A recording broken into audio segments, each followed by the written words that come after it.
तो जैसा कि मैंने बताया पहले, हमारे पूज्यपाद राधा रमन दास बाबा जी महाराज जी पूज्यपाद भक्ति वेदांत वामन गोस्वामी महाराज जी के शिष्य हैं। 1987 में पूज्य महाराज जी देवानंद गौड़ी मठ आए नवदीप धाम में और वहाँ पे 7 महीने रहे और उसके बाद केशव जी गौड़ी मठ मथुरा आ गए। यानी कि ये समझ लीजिए 87 या 88 में महाराज जी मथुरा आ गए। और उसके बाद हमारे पूज्य भक्ति वेदांत नारायण गोस्वामी महाराज जी से इन्होंने दीक्षा ली 1989 में।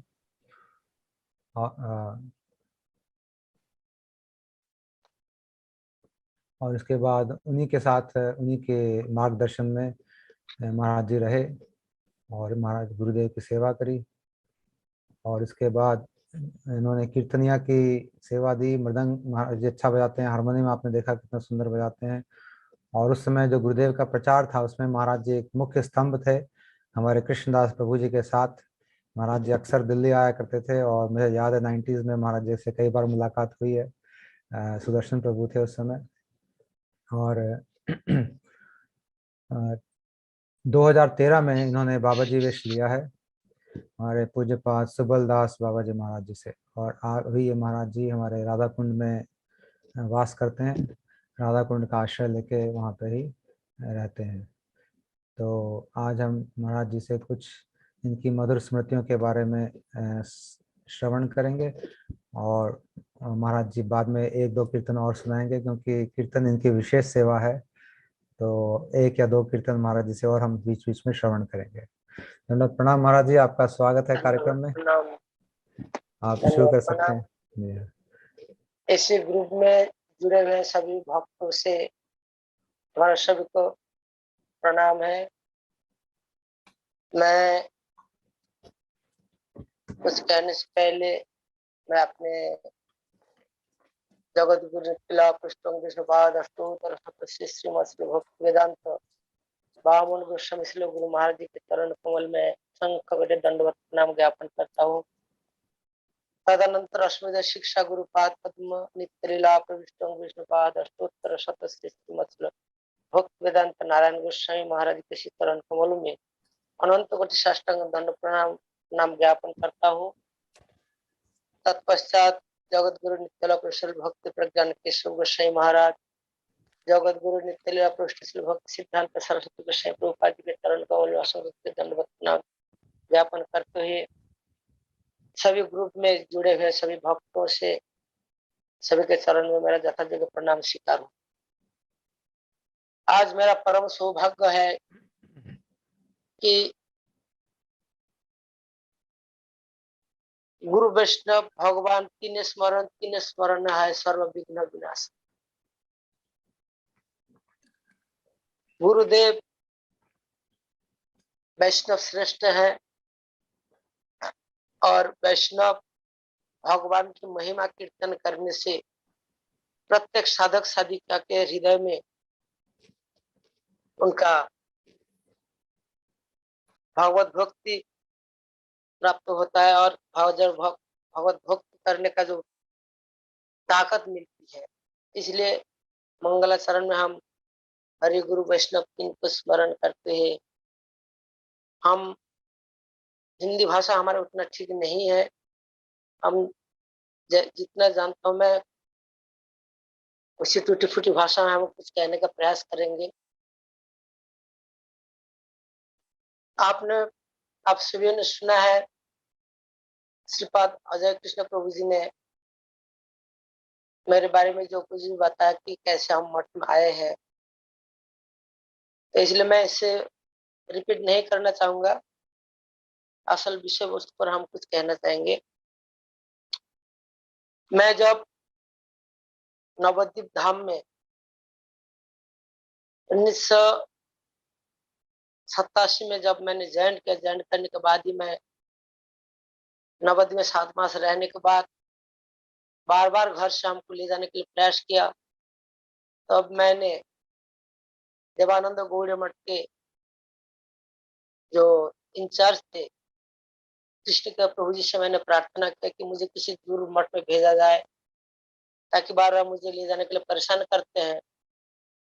तो उन्होंने कृपा करके परम पूज्य पात्र जिन स्वामी भक्तिवेदांत नारायण गोसाई महाराज किसी चरण कमल में उन्होंने मुझे पहुंचाया। उन्होंने, ये मेरा ही परम ही सौभाग्य था कि मुझे उन्हीं के चरण सानिध्य में रह करके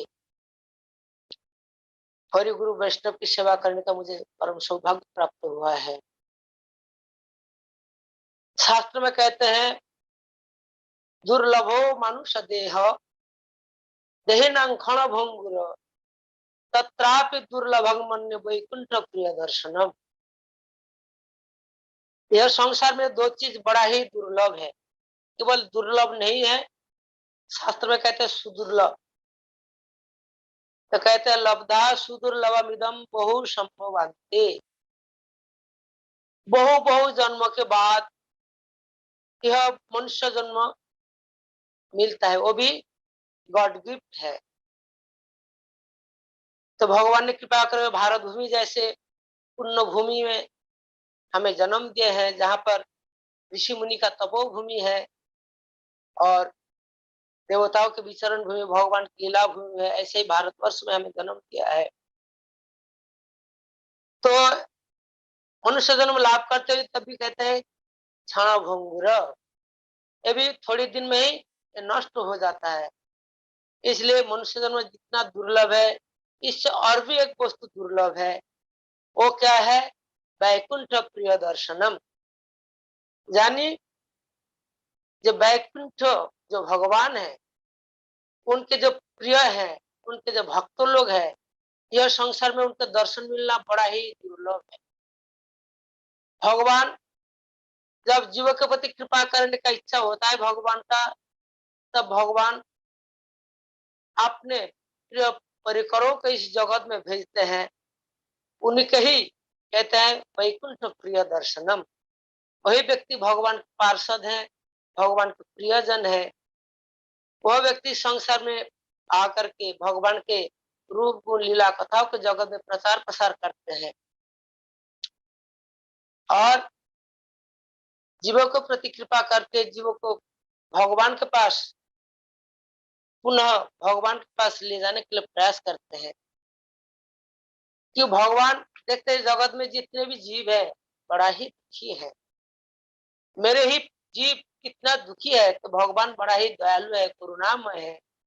इसलिए भगवान ने अपने ही भक्त को भेज करके कि जगत के जीव को जैसे तैसे उनको समझा बुझा करके मेरे और उनको जो संसार के विषय भोग के जो वृत्ति है, उस वृत्ति को मोड़ करके मेरे और लगा दो, ताकि जीवों के कल्याण हो जाए। इसीलिए ऐसे गुरु वैष्णव के शास्त्र में कहते हैं कि वैकुंठ वार्ता वह, जो वैकुंठ जो भगवान है धाम में रहते हैं गोलोक वृंदावन में, उनके ही कथा को इस जगत में उन्होंने प्रचार प्रसार करते भगवान की रूप गुण लीला कथा महिमा की वर्णन करते हैं। तो इसलिए मेरा परम सौभाग्य है कि ऐसे महापुरुष के चरण में रह करके उन्हीं के आदेश निर्देश के माध्यम से हम भगवान की सेवा करते रहे, गुरु वैष्णव की सेवा करते रहे। हम जिन महापुरुष के चरण में 18 साल तक रहने का मुझे सौभाग्य प्राप्त हुआ, वह है जगत गुरु नित्य पृष्ठ श्री भक्ति वेदांत नारायण गोसाई महाराज जी। आज उन्हीं के 100 वर्ष पूर्ति उपलक्ष्य में ये विशेष अनुष्ठान है। इसी के साथ साथ औषमध्य दीक्षा गुरुपाद पद्म जगत गुरु नित्य प्रसिद्ध भक्ति वेदांत वामन गोसाई महाराज जी का भी 100 वार्षिकी है। इन दोनों महापुरुषों की ये 100 वार्षिकी अनुष्ठान इसी साल में होने जा रहे हैं। इसलिए प्रारंभ बहुत पहले से ही हम गुरु वैष्णव ऐसे गुरुजनों की कुछ पवित्र चरितमृत हम कीर्तन करने का प्रयास करेंगे। तो श्रील महाराज जी, मैं जब श्री मथुरा धाम में जब आए श्री केशव जी गौड़िया मठ में, उस समय महाराज जी कंटिन्यू मठ में रहा करते थे और महाराज कंटिन्यू 2 क्लास देते थे, एक 10 बजे से लेकर दोपहर 11 बजे तक और शाम को 5 बजे से लेकर 7 बजे तक महाराज की कंटिन्यू कथा होती।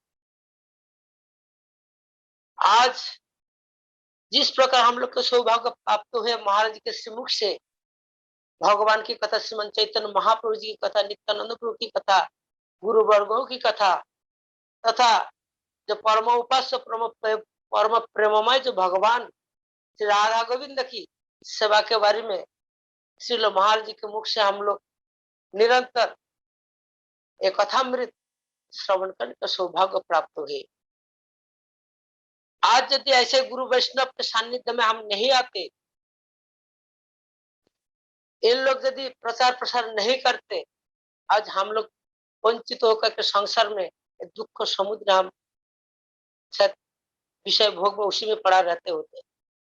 लेकिन गुरु वैष्णव ने बहुत कृपा करके गांव गांव में जाकर के, शहर में जाकर के प्रचार प्रसार करते, हम जैसे दुर्भागा जीवों को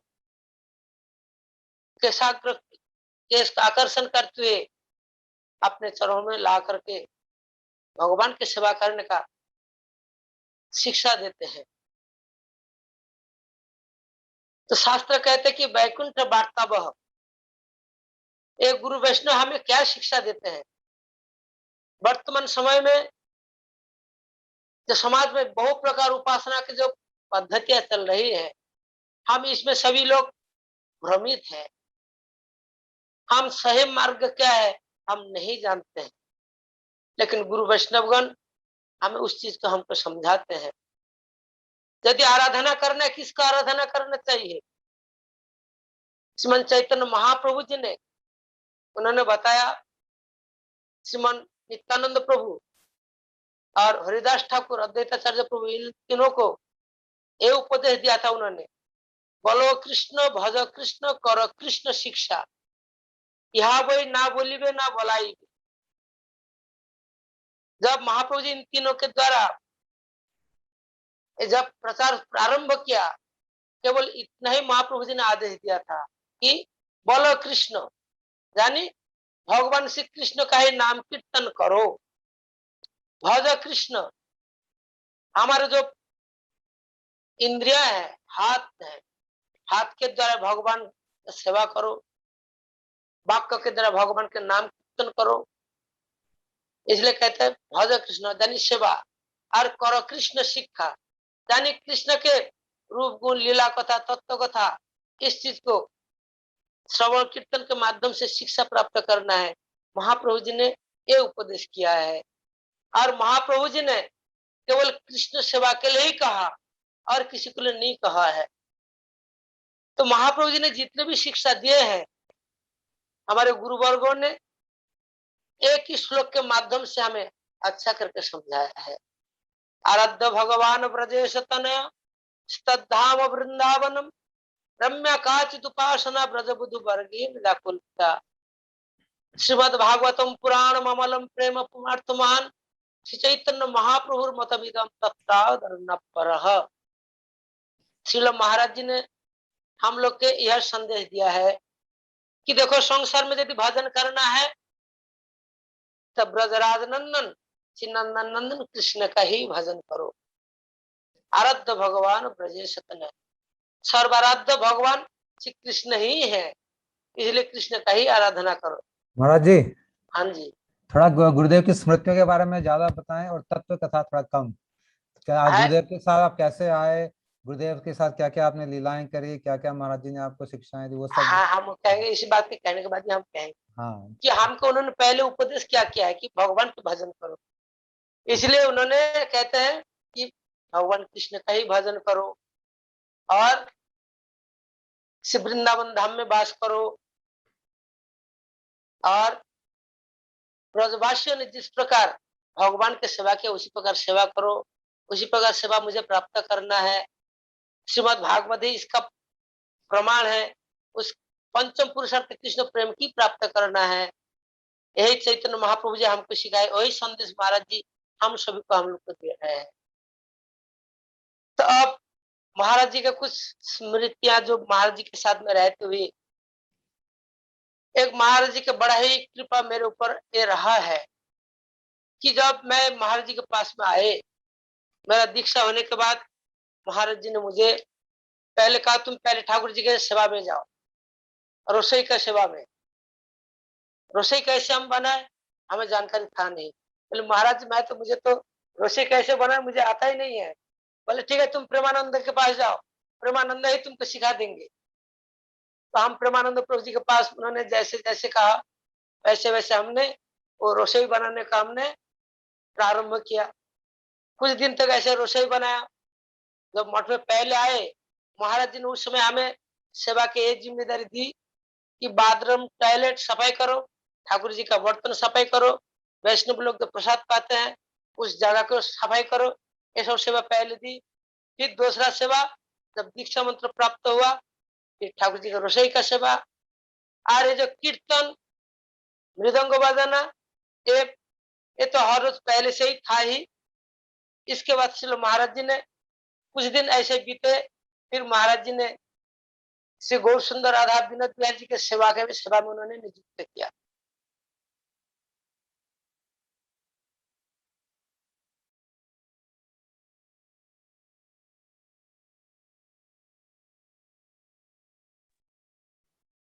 हरे कृष्णा। महाराज जी आपका आ नहीं रहा आवाज। तो हरे साहब प्रभु जी के पास में रहते उन्होंने केवल 1 सप्ताह में मैंने ठाकुर जी का भोग लगाना, आरती करना, ये सब मैंने सीखा था। उसके बाद उनको कुछ बीमार हो गया, फिर पूरा मेरा पूरा जिम्मेदारी है मंदिर का। फिर पूज्य बात भक्तवंत नारायण गोसाई महाराज जी ने हमको बुलाया, तुम अर्चन दीपिका लेके आओ। तो मैंने अर्चन दीपिका लेके आए। मैंने कहा महाराज जी कैसे कैसे हम अर्चन का, हम तो जानते नहीं है। तो उन्होंने पूरा मुझे समझा दिया, जैसे यहाँ पर जैसे जैसे लिखा है तुम वैसे ही तुम अर्चन करो। तो फिर मैंने अर्चन ऐसे करना सीखा। और सबसे ज्यादा उनके एक मेरे ऊपर विशेष कृपा रही है, जो मुझे शायद लगता है आज जितने भी लोग अर्चन करते हैं मंदिर में, इन लोगों को ये आरती जो हम करते हैं, मंगल आरती करते हैं, मध्याह्न आरती और सायंकालीन जो आरती है, इस आरती का वास्तविक क्या तात्पर्य है, मेरे सामने जितने भी ब्रह्मचारी जितने भी मंदिर में सेवा किया, किसी को महाराज जी ने ऐसे बुला के नहीं पूछा, ना तो समझाया। लेकिन मेरा ये परम सौभाग्य था, महाराज जी ने बुला कर कहा ये बताओ कि तुम ये जो आरती करते हो, अगरबत्ती किस लिए घुमाते हो, फिर पंच प्रदीप किस लिए करते हो, फिर जल शंख किस लिए दिया जाता है, फिर वस्त्र क्यों दिया जाता है, फूल क्यों दिया जाता है, फिर चावल क्यों दिया जाता है, फिर मयूर पंख, फिर और ताल पत्ते का पंखा होता है, इसका क्यों दिया जाता है। तो मैंने कहा, जो मैंने जवाब दिया, मैंने उस चीज को मैं आप लोग के मैं सुना रहा हूँ। मुझे जितना समझ में आया, मैंने कहा कि ये अगरबत्ती इसलिए जाता है कि भगवान हमारे परम उपास्य वस्तु है, तो इनके लिए कुछ सुगंधित वस्तु दे करके उनका आरती के प्रारंभ में दिया जाता है। ये मेरा जितना समझ में आया। बोले है ठीक है, ये बात सही है कि भगवान के मंदिर में सुगंधित वस्तु दे करके भगवान के निराजन करने के लिए पहले इसको दिया जाता है। तो पंचप्रदीप किस लिए दिया जाता है, तो मैंने कहा महाराज जी इसके बारे में तो मुझे मालूम नहीं है। तो महाराज जी ने कृपा करके इन्होंने यह बताया है कि जब कृष्ण गोचारण में जाते हैं, कितने कांटा कूस किस किस को ऊपर में वो चलते फिरते रहते हैं। तो शाम के जब लौट के आते हैं, माँ जसोदा ने अपने एक थाल में उन्होंने प्रदीप ऐसे मांगलिक द्रव्य लेकर के वो अपने निर्मंचन करते थे, जानी उनका अंग में कहीं कुछ खरोच तो नहीं आए, और जानी जो भूत प्रेत से कहीं तो हमारे लाला को कहीं तो नजर तो नहीं लग जाए, इसलिए उनको वो निवादन करती थी, इसलिए वो प्रदीप देते हैं। ये बात महाराज जी ने समझाया। फिर कहते जल संख किस लिए है, तो मैंने कहा महाराज जी ये जल संख इसलिए दिखाया जाता है कि मुख प्रक्षालन के लिए। बोले बिल्कुल सही बात बताते।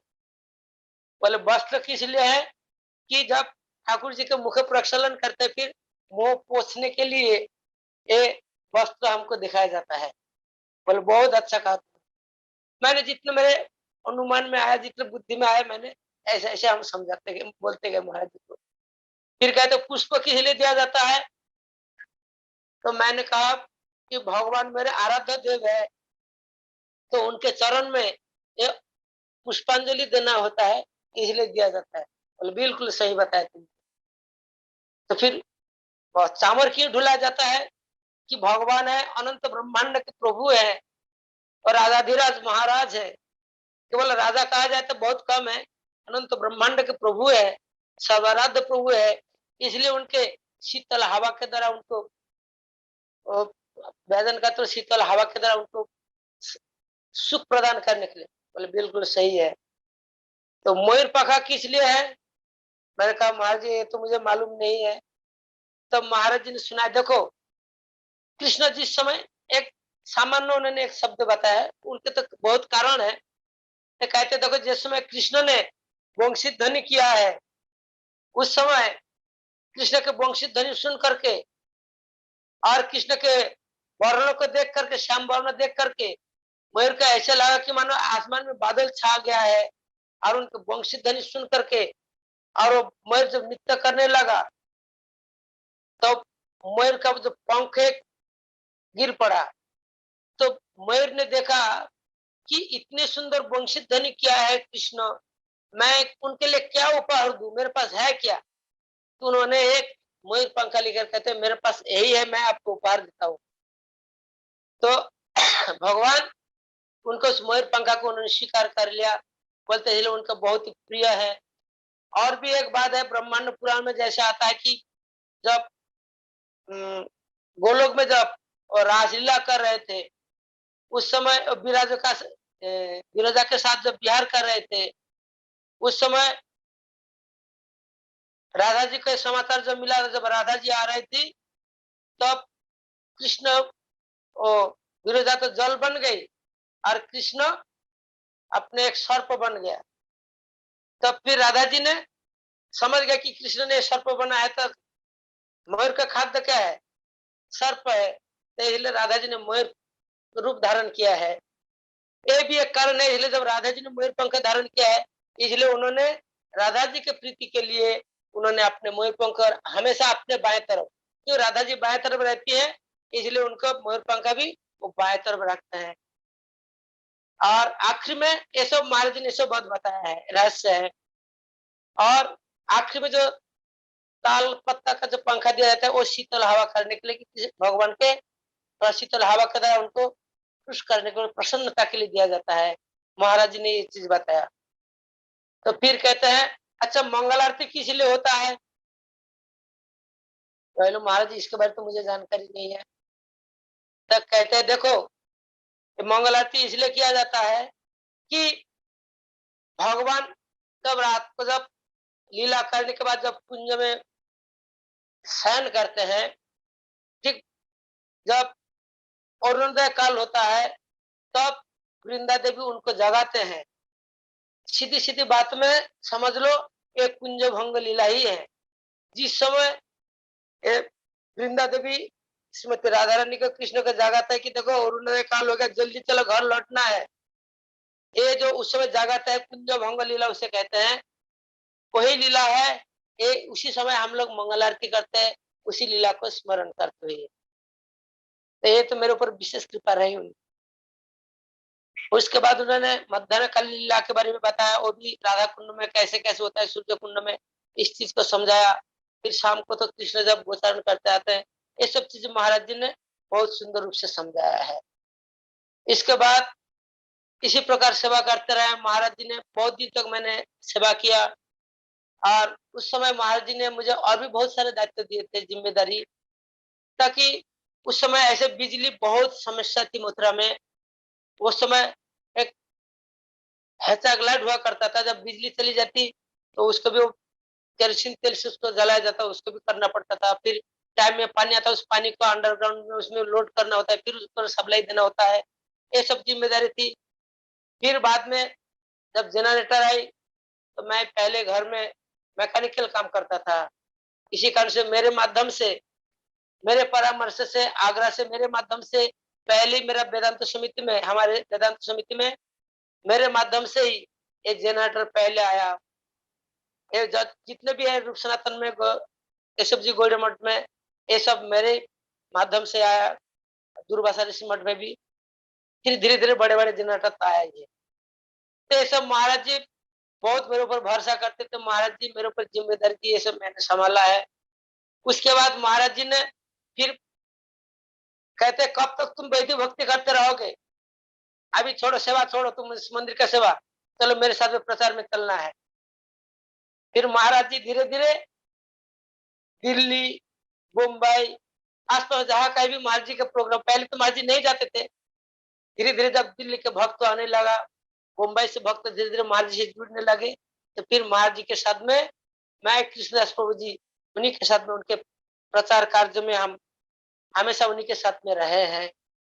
हम जितने भी थोड़ा बहुत मृदंग बजाना आता है, जितने थोड़ा बहुत गाना आता है, तो महाराज जी के साथ में हमेशा उनके साथ में रहे हैं। ये उनके बड़ा ही कृपा रही है मेरे ऊपर कि अपने सेवा में हमको लगाया है। और जब मठ में हर रोज जब महाराज जी क्लास करते थे, हम लोग का गीता का एक श्लोक और ब्रह्म संगीता का एक श्लोक याद करके हर रोज देना होता। और विशेष करके वेदांत समिति में हमारे श्रील महाराज जी ने, इन्हीं के पास जितने भी ब्रह्मचारी रहे हैं, सब एक से एक विद्वान बने हैं। कि हमारे जितने भी मठ हैं, इसमें केवल मथुरा केशव जी गौड़ मठ में केवल एक जो शिक्षा प्राप्त करने का एक प्रधान केंद्र था। यहाँ सभी लोग सीखने के लिए महाराज जी के पास में आते थे। महाराज जी का बड़ा ही प्रयास रहा, और बच्चों को सिखाने का महाराज जी का ये बड़ा ही एक विशेष गुण है। चाहे कोई भी हो, किसी भी मठ का क्यों ना हो। आज जैसे देखिए हमारे पूज्यपात श्रीधर महाराज जी जाने रसानंद प्रभु जी है, वो भक्ति स्वरूप सिद्धांत गोस्वामी जी का शिष्य है, लेकिन महाराज जी क्या कहते हैं, ये मेरा परकिया शिष्य है। कि सब आके उन्हीं के अनुगत्य में रह करके उन्हीं के शिक्षा में शिक्षित हो करके आज देखिए देश विदेश में सारा दुनिया में प्रचार प्रसार कर रहे हैं, है? तो ये महाराज की विशेष उदारता रही, कोई भी आए सभी को अपना लेते हैं, अपना करके सभी को भगवान के सेवा में लगाते हैं। ये महाराज की विशेष विशेषता रही है। और महाराज जी और एक बात है कि जब भी किसी भी हमारे गोस्वामी वर्ग का या भगवान के बलदेव प्रभु जी का, नित्यानंद प्रभु जी का कोई भी तिथि आता है, सभी को बोलने का मौका देते हैं महाराज। सभी को जब शाम को प्रवचन होती थी, प्रवचन के समय महाराज जी को सबको 10-10 मिनट 15-15 मिनट बोलने के लिए उनको सबको खड़े कर देते, बोलो आज इस विषय पे बोलो। तो ये महाराज जी का ये जो कुछ बोलने का जो तरीका सिखाने के लिए महाराज जी सभी को ये प्रयास महाराज जी कर रही है। फिर उसके बाद पूज्यपात प्रेमानंद प्रभु जी ने, उन्होंने भी गौड़ीय कंठार से जितने भी उसमें तत्व है, गुरु तत्व, वैष्णव तत्व, भागवत तत्व है, कृष्ण तत्व है, शक्ति तत्व है, सबके ऊपर में उन्होंने भी एक अलग से क्लास लिया करते थे। मतलब उस समय केशव जी गौड़ मठ में साधन भजन का एक माहौल, एक अपूर्व माहौल बनी हुई थी।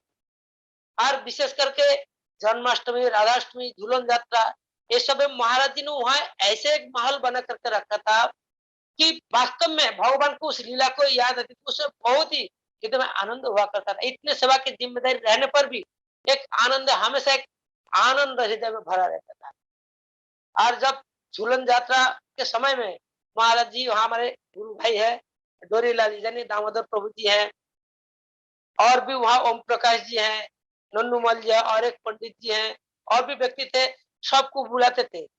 राधाष्टमी, जन्माष्टमी सब बधाई कीर्तन सब होता था। बड़ा ही सुंदर एक माहौल हुआ करता था। ये आज मुझे वही चीज का मुझे बहुत ही अफसोस होता है कि ये माहौल और कभी नहीं मिलेगा। कि जैसे भक्ति विनोद ठाकुर जी ने कीर्तन में कहा है, गैलोजी दिवस ना आशिबे यार ए व्यक्ति के उपाय। जब जो दिन बीत गया है वो दिन लौट के कभी आने वाला नहीं है। तो ये चीज महाराज जी के पास कर अभी वही झूलन यात्रा अनुष्ठान में हम गए थे, इतने दिन रुक सनातन में रहे हैं, लेकिन पहले महाराज जी रहते जो आनंद, जो मजा है, वो चीज अब नहीं है। क्योंकि देखिए जो भजनशील व्यक्ति होता है उनका एक भजन का बहुत बड़ा प्रभाव होता है। उसी प्रभाव में उस समय वो माहौल भी तैयार वैसा ही होता है।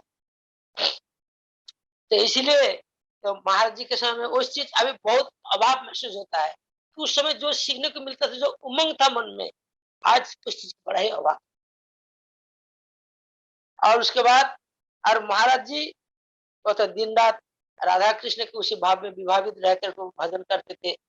उसी प्रकार दिन जो भी कुछ भी कहे, सामान्य रूप से कुछ भी कथा करते हैं, तब भी उन्होंने आखिर में जाकर के राधा कृष्ण को उसी ब्रज लीला में ही प्रवेश कर, ये उनका हमेशा उनका एक स्वभाव बनी रहे, क्योंकि जिस कंध में जो भाव है ना, वो कुछ भी बोले आखिरी जाकर वहां तक मधुरे न समापत, वहां तक जाएगा ही जाएगा। ये महाराज जी का अपने जो साधन भजन का अपने जो भाव है, दिन रात जिस भाव में डूबे रहते हैं, उसी भाव में उसी में वो जाते हैं।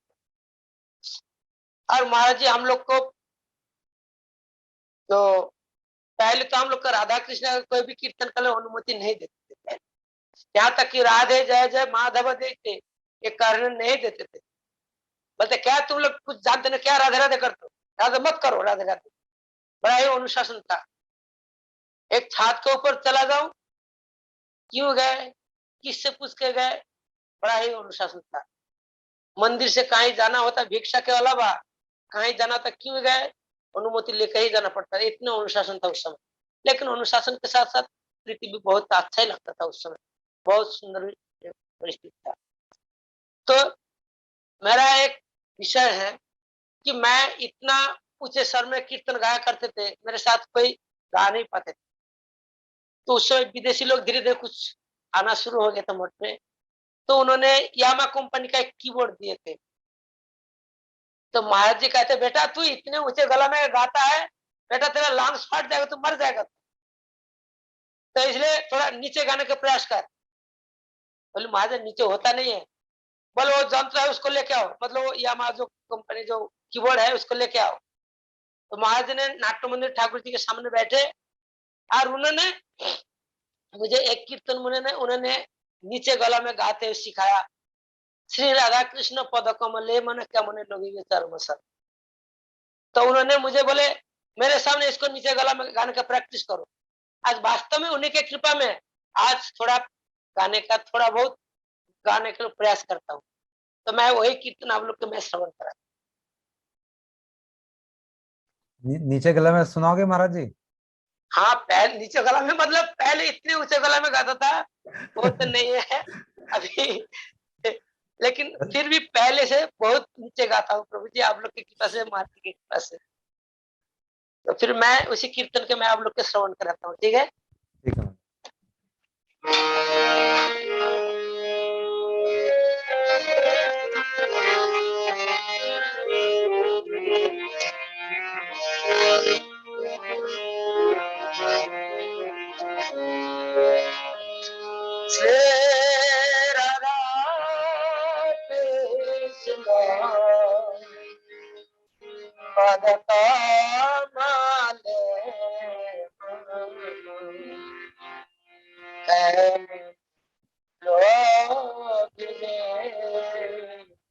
चरम सर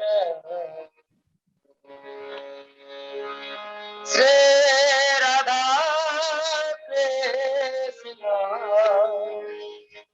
पद कमले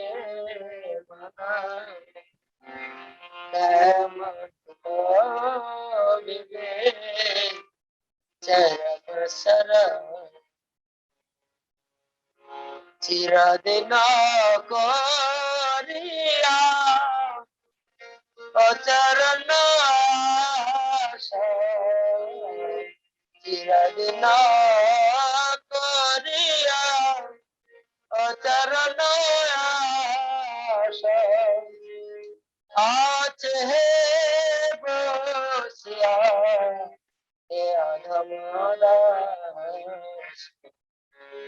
आज है बसिया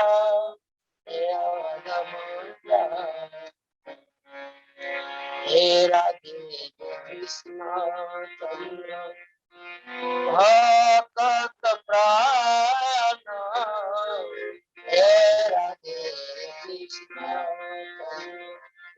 भक्त प्राण, पामरे जुगल भक्ति करदा, पामरे जुगल भक्ति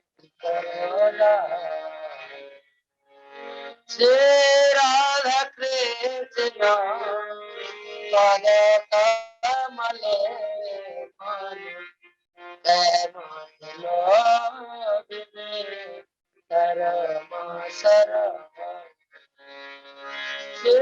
राधा कृष्ण पद कमले मन लो धर्म सर भक्ति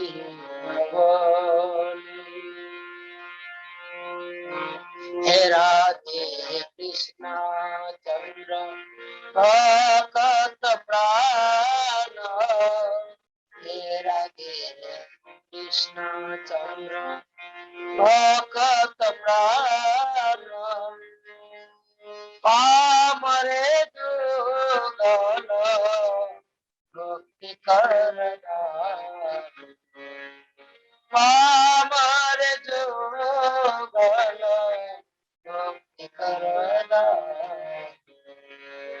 भक्ति नवली न करायुपेक्षा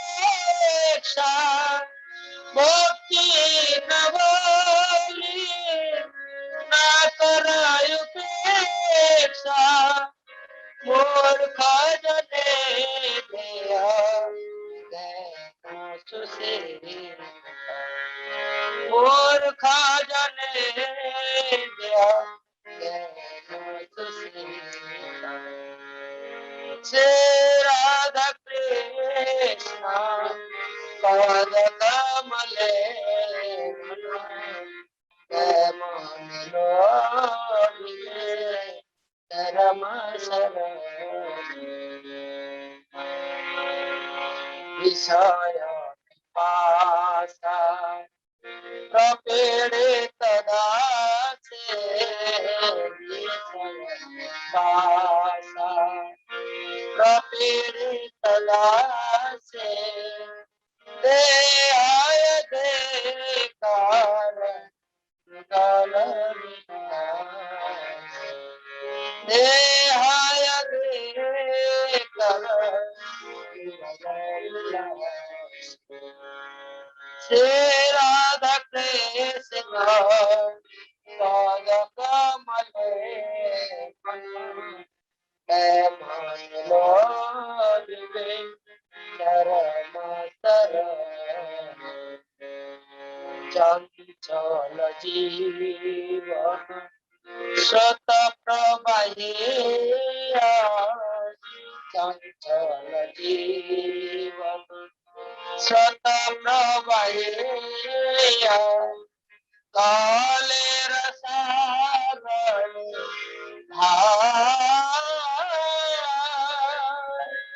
काले रसागण जय जय दिवस नायकी बेया जय जय दिवस नायकी बेया देवे कृष्णा की देवे कृष्णा की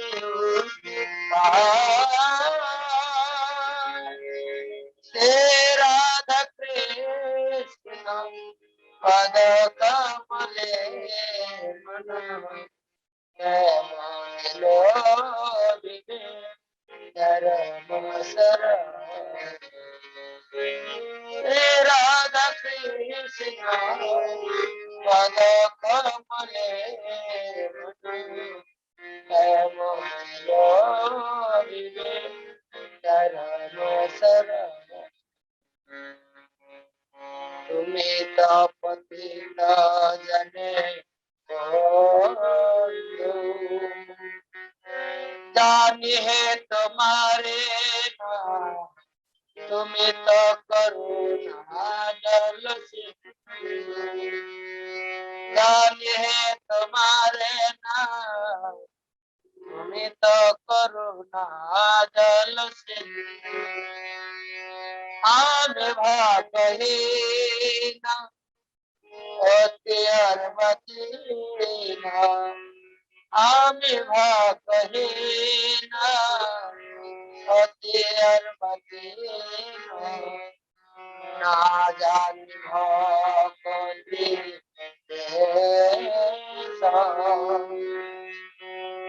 নিজ গুণ নাথ कर आत्मसात निज गुण नाथ कर आत्मसात हो जाइया भव हो जाइया भव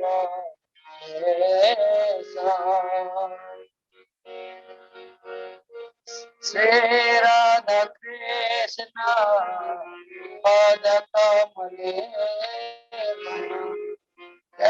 मन लोभे धर्म शरण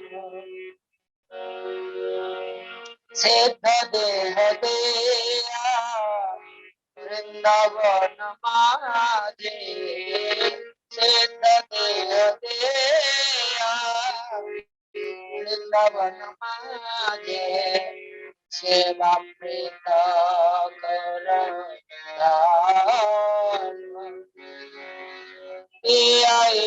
प्रेम मत कर मोरे प्रेम मत कर मोरे सुनो निज गुण गान सुनो निज गुण गान जुगल सेवा शिरा समंडली जुगल सेवाय शिरा समंडले निजुक्त करया माया निजुक्त करया माया ललिता सतेरा आज काकी कोरी ललिता सतेरा आज काकी कोरी दीनाद धोरिते माया दीनाद धोरिते माया जय राधे जय कृष्ण जय राधे जय कृष्ण जय राधे जय कृष्ण जय राधे जय कृष्ण। बहुत सुंदर महाराज जी, बहुत सुंदर। लेकिन अभी भी मुझे तो काफी स्वर ऊंचा लग रहा है अभी मैंने तो जहाँ से तुम्ही तो पतित जनार्दन यहाँ से मैंने पूरा नीचे गाया तो ये महाराज जी के कृपा से हमने ये इतने नीचे तक गाने का मैंने प्रयास किया, लेकिन पहले मैं कभी ऐसे नीचे गा ही नहीं पाता था। ये उनके बड़ा ही मेरे ऊपर विशेष स्नेह भी है, कृपा भी है मेरे ऊपर है। तो इस प्रकार महाराज जी ने मानो हाथ पकड़ करके हम लोग का एक से एक चीज सिखाया है। जब शाम को आरती के बाद थोड़ा कीर्तन होने के बाद फिर कथा होती थी तो महाराज जी वहां बारंदा में अपने मतलब टहलते हरि नाम करते थे। तो महाराज जी ने मुझे एक दिन बताया, उन्होंने तुम प्रवचन करना सीखो। मैं बोली महाराज जी मैं कैसे प्रवचन करूं? तुम ग्रंथ लेकर बैठो, तुम्हें जो समझ में आता है तुम वही समझे, जो नहीं समझ पाओगे मैं कह दूंगा। तो उसी दिन से मैंने हर रोज आरती के बाद ही दो एक कीर्तन करते हुए फिर सभी ब्रह्मचारी बैठते थे, फिर मैं प्रवचन करना शुरू किया। तो देखिए कि एक जीव के कल्याण के लिए कैसे गुरु वैष्णव का कितना मेहनत करना पड़ता है। जगतगुरु श्री भक्ति सिद्धांत सरस्वती गोस्वामी प्रभुपाद जी कहते हैं कि एक व्यक्ति को भगवान के भजन में लगाने के लिए हजार हजार गैलन खून यानी रक्त खर्च करना पड़ता है। तो इस चीज को हम देखते हैं महाराज जी के पास में रह करके। हम लोग कभी कभी ऐसा होता है कि मंगलवार में उठ नहीं पाते थे कोई ब्रह्मचारी, तो किस लिए उन्हें जाकर क्या करते थे, पानी डाल देते थे उन्होंने, या तो जाते पहले एक लात मार देते थे, आराम ज्यादा अभी तक सो रहे तुम, है सोने के लिए घर छोड़ करके चलो। तो ये महाराज का बड़ा ही शासन था, और जो कोई नहीं उठता तो पानी डाल देते थे। तो कहने का मतलब यह है कि महाराज जी सभी का कल्याण चाहते थे उन्होंने, कि कोई ऐसे मंगल आरती में ना आए और मंगल आरती में आए भगवान के दर्शन करे, उसमें जीव का कल्याण ही कल्याण है। प्रातः काल उठते ही भगवान गुरु वैष्णव का दर्शन, उनका आरती दर्शन हो, ये सबसे बड़ा कल्याण है? तो इसलिए महाराज जी का प्रयास रहा है, उनके कीर्तन सिखाने से लेकर के, अर्चन से लेकर, रसोई से लेकर के, फिर भगवान के शास्त्र में उनके कथा में प्रवेश करने के लिए, उनके कथा करने के लिए उनकी प्रेरणा देना। आज देखिए रूप सनातन में श्रीपाद परमेश्वर प्रभु जी के देखिए, आज जितने भी सब नए नए ब्रह्मचारी जितने भी आए हैं, देखिए उन्होंने अपने कथा के माध्यम से कैसे कैसे विद्वान बने। मैं तो देख करके आश्चर्य के इस बार रूप गोस्वामी के प्रभु कैसे कैसे विचार व्यक्त कर, तो मुझे कभी मेरे दिमाग में आता ही नहीं है। तो देखिए ये सब क्या है, ऐसे साधु संघ का ही एक प्रभाव है, सत्संग का यही एक प्रभाव है कि महाराज जी के विशेषता है। उन्होंने, मैं जब नवद्वीप में था उस समय हमने सुना था कि महाराज जी के पास में जो जो ब्रह्मचारी रहता है वो एक एक हीरो बन जाता है। वो यानी जो भगवान के कथा हमने तो देखा है, श्रील महाराज जी ने कैसे वास्तव में एक हीरो बनाया है, हमने देखा है इस चीज को। जब महाराज जी ने इसी झूलन के प्रोग्राम में मथुरा में जितने बड़े बड़े दिग्गज पंडित है, वृंदावन में बाजी सबको बुलाते थे किसी एक सब्जेक्ट के ऊपर। जैसे एक बार उन्होंने परतत्व के ऊपर में उन्होंने रखा था, तो उसमें करीब 30-35 विद्वान लोग आए थे वहां पर रूप सनातन में। तो सबको 15-15 मिनट दिया करते थे महाराज जी, और बसंतलाल चतुर्वेदी वही संचालन करते थे। तो परतत्व के ऊपर में सभी लोग बोले तो हैं, लेकिन हमारे गोस्वामी के जो विचार है उस विचार तक नहीं पूछ पाते थे। उन लोग तो ज्यादातर जब मथुरा में जन्म लिया मथुरा नाथ, तो उन लोग वहां तक ज्यादातर बोलते थे, यही परतत्व के चरम सीमा तक कहते थे। आखिरी जब हमारे शुभानंद ब्रह्मचारी जी ने पूछा तीर्थ महाराज जी को जब दिया है, केवल उनके 10 मिनट शब्द दिया गया है। उन्होंने 10 मिनट में परतत्व को, हमारे गोस्वामी वर्गों का विचार, भागवत का और शास्त्र का विचार लेकर के उन्होंने ऐसे स्थापना किया, सभी विद्वान लोग सभी हाथ ताली देने लगा।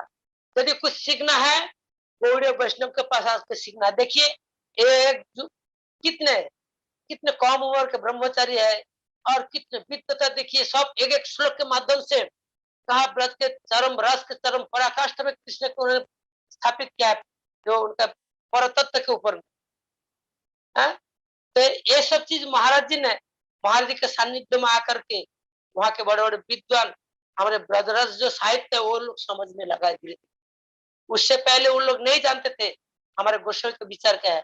इस बार बसंतलाल चतुर्वेदी आए थे रूप गोस्वामी प्रभु की तिथि में, एक दिन उन्होंने संचालन किया था। कहते आज महाराज जी के सानिध्य में आकर के आज हम लोग जीव गोस्वामी प्रभु, रूप गोस्वामी प्रभु, चक्रवर्ती ठाकुर, इन लोग का टीका टिप्पणी पढ़ करके आज हमें ब्रज क्या है, ब्रज रस क्या है, वृंदावन में भगवान ने क्या लीला किया है, ये चीज समझने का हम लोग को सौभाग्य मिला है।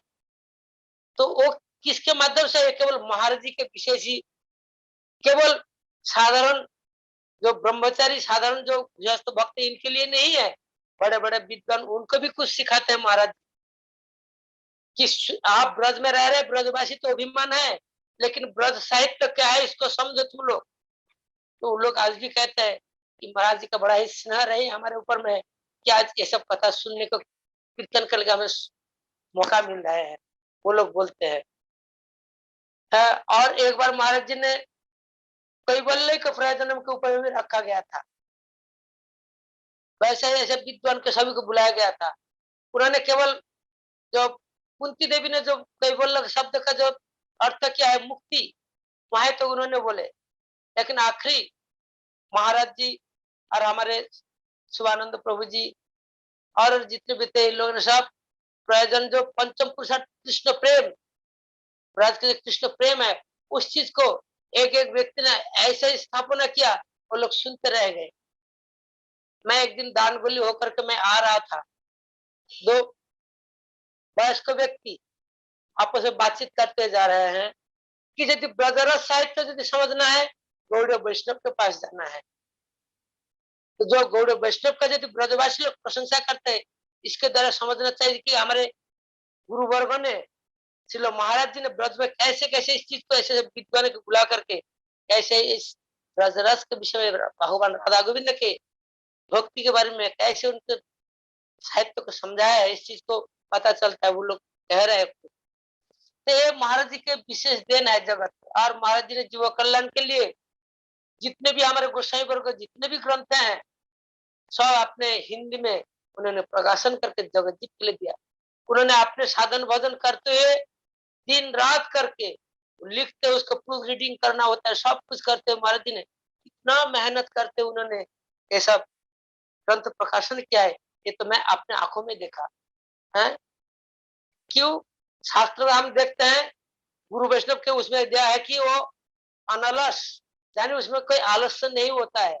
24 घंटे में 24 घंटा भगवान की सेवा, भले उसमें लेखनी हो, परिणाम करना है, उनके कथा करना है, सब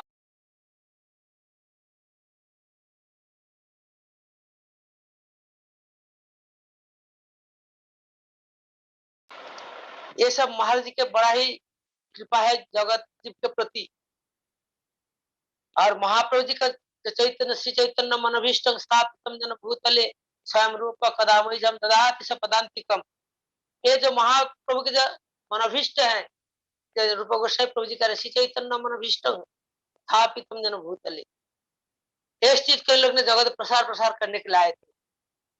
जैसे प्रभुपाद जी ने जो महाप्रभु जी के शुद्ध विचार को, जैसे कुछ व्यक्ति समाज में कुछ लोग कलुषित जानी कुछ अपसिद्धांत के रूप में व्याख्या करते थे, यहाँ भी हमारे राधा कुंड में, गोवर्धन में, नंदगांव में, वृंदावन में कुछ ऐसे बाबा जी संप्रदाय के लोग हैं।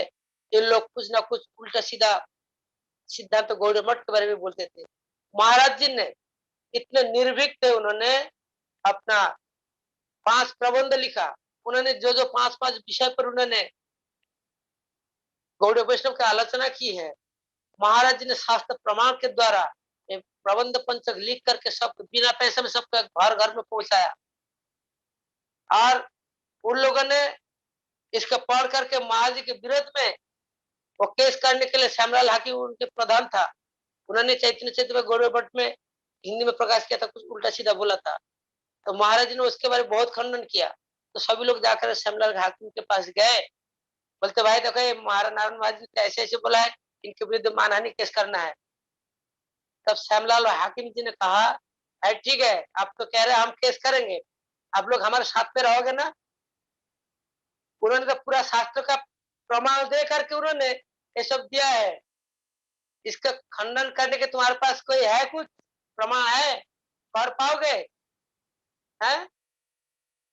तुम लोग जानते नहीं, नारायण महाराज को जानते नहीं है, उनका ब्रज में इतना प्रभाव है, वो तो मुझे जमुना में फेंक देगा, वो कितना क्षमता है उनमें है। तो इसलिए कि उनसे पंगा मत लो, उन्होंने जो दिया शास्त्र प्रमाण दिया है, जो कमी है उसको स्वीकार कर लो।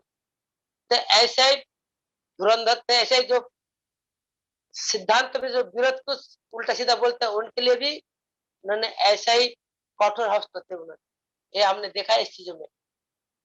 तो महाप्रभु जी का गोसाई का जो शुद्ध विचार है, उस चीज को उन्होंने इस जगत में अपने वचन के द्वारा, हरि कथा के द्वारा और ग्रंथ के माध्यम में उन्होंने बहुत सुंदर सुंदर कथाएं उन्होंने लिखा है। जैसे उन्होंने जो जो ग्रंथ लिखा है, शायद आप लोग सभी जानते हैं, शायद मैं इसको ज्यादा रिपीट ना करूं तो शायद अच्छा ही रहेगा।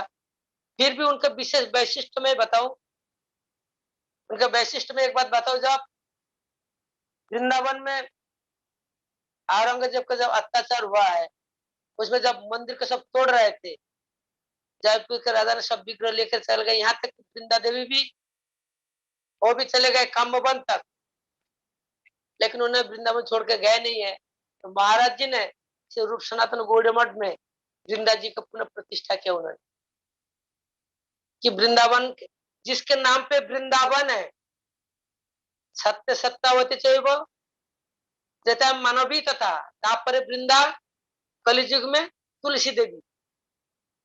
तो वृंदा जी कलिजुग में जो तुलसी देवी है, सत्य युग में मानवी और सत्यावती, त्रेता युग में मानवी, द्वापर में वृंदा जी, और कलिजुग में तुलसी वृक्ष के रूप में एक कलिजुग में है। ये भगवान के द्वितीय है, इसलिए महाराज जी ने उन्हीं को लाकर मठ में स्थापन इसलिए किया है, जिन्होंने भगवान के जो जो लीला करते हैं, वो लीला के सब कुछ परिवेश वृंदा देही सब कुछ काम करते हैं। हम जब गोविंद लीला में अध्ययन करते हैं, उसमें हम देखते हैं कृष्ण जो जो लीला करना चाहते हैं, वृंदा जी जाकर वहां को वही परिवेश वही तैयार करते हैं। लता के कहते हैं पुष्प प्रस्तुत हो जाए पुष्प, और प्रबंध के कहते हैं धीरे धीरे चलते रहो, उसका सुगंध बहते रहे, और पक्षियों के कहते तुम लोग कलर अप करते रहो, भ्रमर से कहते हैं तुम गुंजन करो, भंवरा से कहते हैं। तो वृंदा जी का ये काम है कि कृष्ण के उस लीला के उस परिवेश को तैयार करना है। तो इसलिए महाराज जी ने वृंदा जी को वृंदावन में लाकर रूपनाथ में यहाँ प्रतिष्ठा किया है। और उन्होंने विशेष करके जो हमारे जो रूपानु का जो शब्द है, हम इस चीज का हम श्रवण करते हैं कि हम रूपानु को गौड़ीय वैष्णव कहकर हम अभिमान करते हैं। किस लिए करते हैं?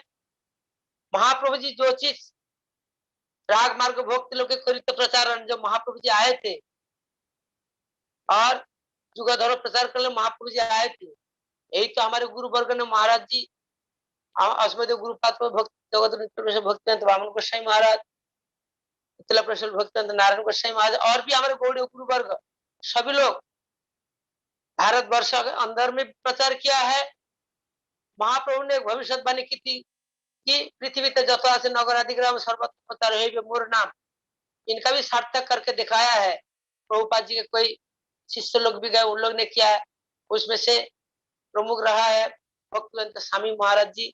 उसके बाद हमारे नित्य प्रसंग भक्तिवंत नारायण गोसाई महाराज, उन्होंने विदेश में व्यापक रूप में उन्होंने इस चैतन्य महाप्रभु जी की कथा, राधा गोविंद की कथा उन्होंने अवश्य विशेष रूप में उन्होंने बहुत कम से कम 50-60 देशों में उन्होंने प्रचार प्रसार किया है। उन्होंने हिंदी में, उसके बाद इंग्लिश में और विभिन्न भाषाओं में ग्रंथ बहुत उन्होंने प्रकाशन किया है। देखिए, इसलिए तो शास्त्र कहते हैं कि दुर्लभो वैकुंठ प्रिय दर्शन, ऐसे महापुरुषों के दर्शन कहाँ संभव है? क्या हम अभी चाहते हैं तो हमारे सामने हम क्या दर्शन प्राप्त कर सकते हैं? संभव नहीं है। इसलिए ऐसे गुरु वर्ग भगवान के कृपा के माध्यम से इस जगत में आते हैं और पूरे भगवान के सेवा का ही वो वस्तु दे करके हमें समझा करके इस जगत से चले जाते हैं, और उनके सिखाए हुए उसी मार्ग पर चलते, उसी लाइन को पकड़ते हम आगे भजन राज्य में हम आगे बढ़ने का प्रयास करेंगे। तो इसलिए उन्होंने हमेशा कहते थे कि राधा कृष्ण की सेवा करना है तो किस प्रकार सेवा करना है? तो कहते हैं रूपानुग प्रवरशील रघुनाथ दास गोस्वामी प्रभु जी उन्होंने एक श्लोक, महाराज जी श्लोक हम सुनाया करते थे हम लोगों को कि हमको कैसे सेवा करना है, राधा गोविंद की कैसे सेवा प्राप्त करने का हमारा अभिलाष क्या होना चाहिए। तो कहते हैं दास गोस्वामी जी के एक श्लोक उठाकर कहते हैं, पादाब्जय स्तव बिना वरदाश्रमेव नन्नत कदापि समय किल देवी जाते सखायते मम नमस्ते नमस्ते नित्यम दस्सायते मम रसोस्तु रसोस्तु। तो दास गोस्वामी जी श्रीमती राधा रानी से प्रार्थना करते हैं, क्या प्रार्थना करते हैं? हे स्वामिनी, आपसे मैं कुछ प्रार्थना करता हूँ। बोले क्या चाहते हो तुम? क्या मेरा सखित्व पद? बोले सखायते मम नमस्ते नमस्ते, मैं आपके सखित्व पद में नित्य प्रणाम करता हूँ, मुझे सखित्व पद नहीं चाहिए। तो क्या चाहते हो तुम? बोले दर्शायते मम रसस्तु रसस्तु सत्यम, जानी तुम्हारा जो पाल्लदासित्व जो भाव है, हमें वही चाहिए, हमें और कुछ नहीं चाहिए। तो महाराज जी हम लोग को इस चीज को सिखाया। जो चैतन्य महाप्रभु जी ने, रूप गोस्वामी प्रभु जी ने दिखाया कि अनर्पित तरिंकिरात करुणे अवतीर्ण कलो समर्पित उन्नत उज्ज्वल रसम सब भक्ति सम। ये जो उन्नत उज्ज्वल रसम सब भक्ति, महाराज जी ने हम लोग को यही शिक्षा दिए है कि रूप गोस्वामी प्रभु के अनुगत्य में रह करके, गुरु जी का अनुगत्य में रह करके और नित्य धाम में जो रूप मंजर जी है उन्हीं का अनुगत्य में रह करके हमको ये भजन करना चाहिए। तो कहते हैं कि भाई रूपानुग शब्द क्यों आया है, और तो महाप्रभु जी बहुत परी कर रहे हैं, रूपानुग शब्द क्यों आया है। और रूपानुग शब्द हमेशा गुरु गुरु वर्ग सब वैष्णव लोग बोलते हैं, इसका कारण क्या है। तो महाराज जी समझाते हैं कि महाप्रभु जी ने जो वस्तु हम देने के लिए आए थे इस जगत में, रूप गोस्वामी प्रभु जी ने उस चीज को जगत में प्रसार प्रसार किया है। उन्होंने अपने विदग्ध माधव, ललित माधव, उज्जवल मणि ग्रंथ और भक्ति समेत सिंधु आदि बहु ग्रंथ में दान के लिए कौमुदी, लघु भागवतमृतम, ऐसे बहुत ग्रंथ में सब महापुरुष ने जो जो चीज, जैसे चैत्र चरितमृत में रूप शिक्षा आदि, राय रमन संवाद, इस सब के माध्यम से ये उज्जवल रस का जो विषय उन्होंने दिखाया महाप्रभु जी ने, उस चीज को रूप गोस्वामी प्रभु जी ने अपने सब ग्रंथ के माध्यम से उन्होंने प्रचार प्रसार किया है। और कैसे उस भाव को हम कैसे प्राप्त करें, जैसे उसी चीज को समझाते विश्वनाथ चक्रवर्ती ठाकुर जी ने एक श्लोक उन्होंने उठाया उनके भक्त सिंधु बिंदु में कि सेवा साधक रूपेण सिद्ध रूपेण तत्र ही तदभाव लिप्सना व्रत लोकानुसार। साधक शरीर में रहते हुए यहाँ पर साधक जब भजन करते हैं तब साधक के अंदर में क्या है, एक भावना है कि सेवा प्राप्त है। किस प्रकार सेवा प्राप्त करने के लिए, सिद्ध रूपेण तत्र ही, यानी अपराकृत धाम में सिद्ध स्वरूप में सेवा प्राप्त। सिद्ध स्वरूप में कैसे, जैसे वहां पर ब्रजलोकानुसार, ब्रजलोक मतलब तो नित्य सिद्ध तो ब्रजवासी है, कौन है, जैसे रूप मंजरी जी है, उन्होंने जिस प्रकार राधा गोविंद की जैसे सेवा करते हैं उसी प्रकार सेवा प्राप्त करने के लिए क्या करना है, हम साधक स्वरूप में यहाँ रहते हुए हम सिद्ध अवस्था में जो वहाँ मंजरिया जो सेवा करती है, हम यहाँ रहते उसी प्रकार सेवा प्राप्त करने के लिए उनके अनुगत्य में, गुरु जी का अनुगत्य में रह करके हमें उसी भावना प्राप्त करने के लिए हमें उसी चिंता में, उसी भावना से दिन रात हम वही सेवा करना है। इसी प्रकार सेवा करते हमको आगे बढ़ना है, इसी लालसा के लेकर उसी चीज को किसके माध्यम से हम प्राप्त कर सकते हैं, हम साधक स्वरूप में यहाँ रूप गोस्वामी प्रभु जी का अनुगत्य करना है, और सिद्ध भावना में सिद्ध स्वरूप में वहाँ रूप मंदिर का अनुगत्य करना है। इस चीज को महाराज जी हम लोग को समझाया है कि ऐसा ही करके हम धीरे धीरे हम तब भगवान के जाकर कैसे हम सेवा कर सकते हैं। तो इसलिए तो हमारे शास्त्र में रूप गोस्वामी प्रभु जी का बड़ा ही महिमा बताया गया है। तो महाराज जी हमेशा रूप गोस्वामी प्रभु के एक महिमा उन्होंने जगत में क्या दिया है, एक पद के माध्यम से उन्होंने हमेशा सुनाया करते हैं, करते थे। उसी कीर्तन करने के लिए विशेष कृष्णदास प्रभु जी को हमेशा कहते थे इस कीर्तन का हमेशा करो। तो वह कीर्तन है जंगल रूप शरीर धर। तो मैं इस कीर्तन को फिर आप लोग को मैं श्रवण कराता हूँ, ताकि महाराज जी का बड़ा ही प्रिय कीर्तन है, फिर मैं इस कीर्तन को मैं श्रवण कराता हूँ।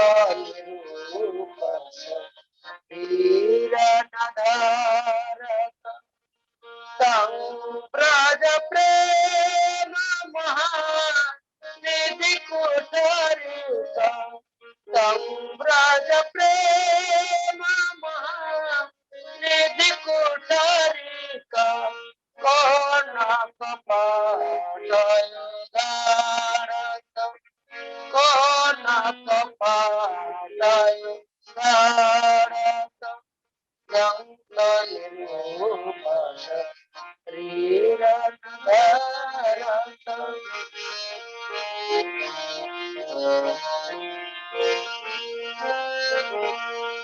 निरकेरा सन पान विधायन निरकेरा सन पान विधायन कौन पृथक करि पायत कौन पृथक करि पायत कोसवत भजी वृंदावन कोसवत भजी वृंदावन कोसवत विराजित कोसवत विराजित जंगली रूप शरीरन धरत जंगली रूप शरीरन धरत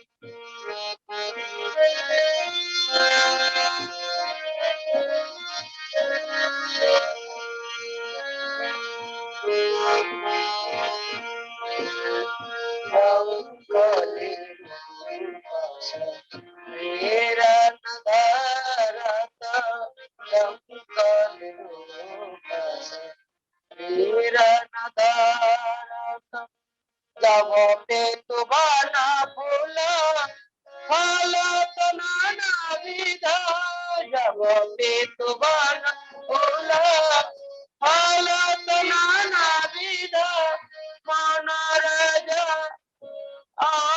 मन राजे अरविंदा मन राजे अरविंदा समाधकार बिनु पन न जानत समाधकार बिनु पन न जानत वैद मन हरिवंदा वैद मन हरिवंदा जंगल रूप शरीरन धरत जंगल रूप शरीरन धरत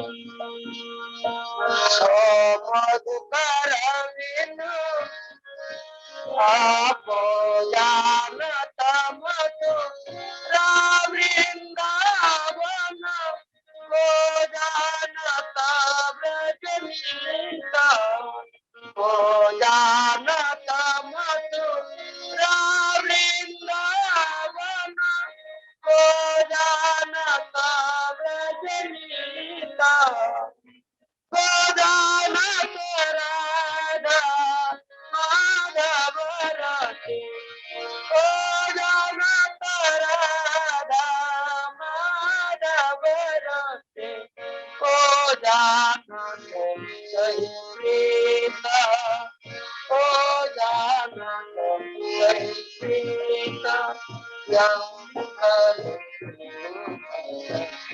हिरन धरत जंगल हिरन जाकर चरण प्रसाद सकल जन गए गवाए सुख पावत जाकर चरण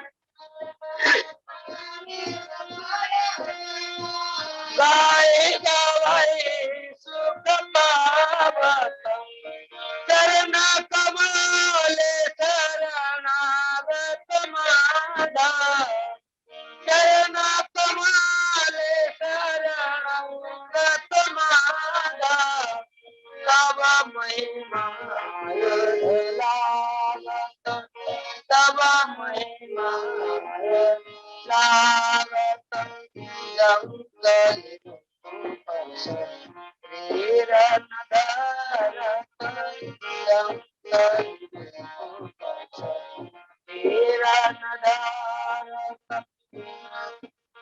तंग व्रज प्रेम महानिधि कुटरि तंग व्रज प्रेम महानिधि कुटरि ओ नाथ पाटय ओ नाथ पाटय जंगले वीर नदरत जंगले वीर नदरत।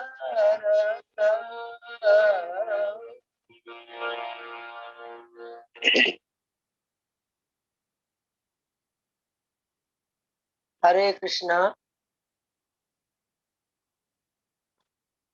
आपने तो राधा दामोदर मंदिर में ले गए हम सबको, जहाँ पे गुरुदेव ये कीर्तन सुना करते थे। मुझे याद आ रहा है श्री रूप गोस्वामी जी के समाधि के सामने बैठकर बड़े हाँ। भाव से कीर्तन को श्रवण करते थे महाराज जी। बहुत सुंदर। कब तक मेरे लिए आदेश है? महाराज जी जब तक आप चाहें जब तक आप चाहें तब तक आप बोल सकते हैं। और आप गुरुदेव के बारे में कुछ और चीजें बताइए कि कभी उन्होंने आपको शासन किया, कभी डांट लगाई, कभी वो थप्पड़ तो पड़ा आपको? लेकिन हाँ, एक बात मैं ये जरूर कहूंगा, उनका स्नेह शासन रही है, लेकिन कभी मेरे ऊपर हाथ नहीं उठा, लेकिन बहुत के ऊपर उठा है हमने मेरे सामने। हमने बहुत लोगों महाराज से सुना है हाथ उठा, कई लोगों ने बताया इस प्रोग्राम पे आके कि उनको थप्पड़ पड़ा, लाल हो गए गाल। ऐसे सुना है हमने। लेकिन भगवान की कृपा से इसलिए मेरे ऊपर नहीं रहा। मैंने देखा मैं कोई जगह में महाराज जी ने मेरे लिए कोई छूट रखा है, ये मैं कोई अहंकार नहीं कर रहा हूँ। ये महाराज क्योंकि देखा मैंने, जैसे मेरे ऊपर इतने सेवा की जिम्मेदारी थी।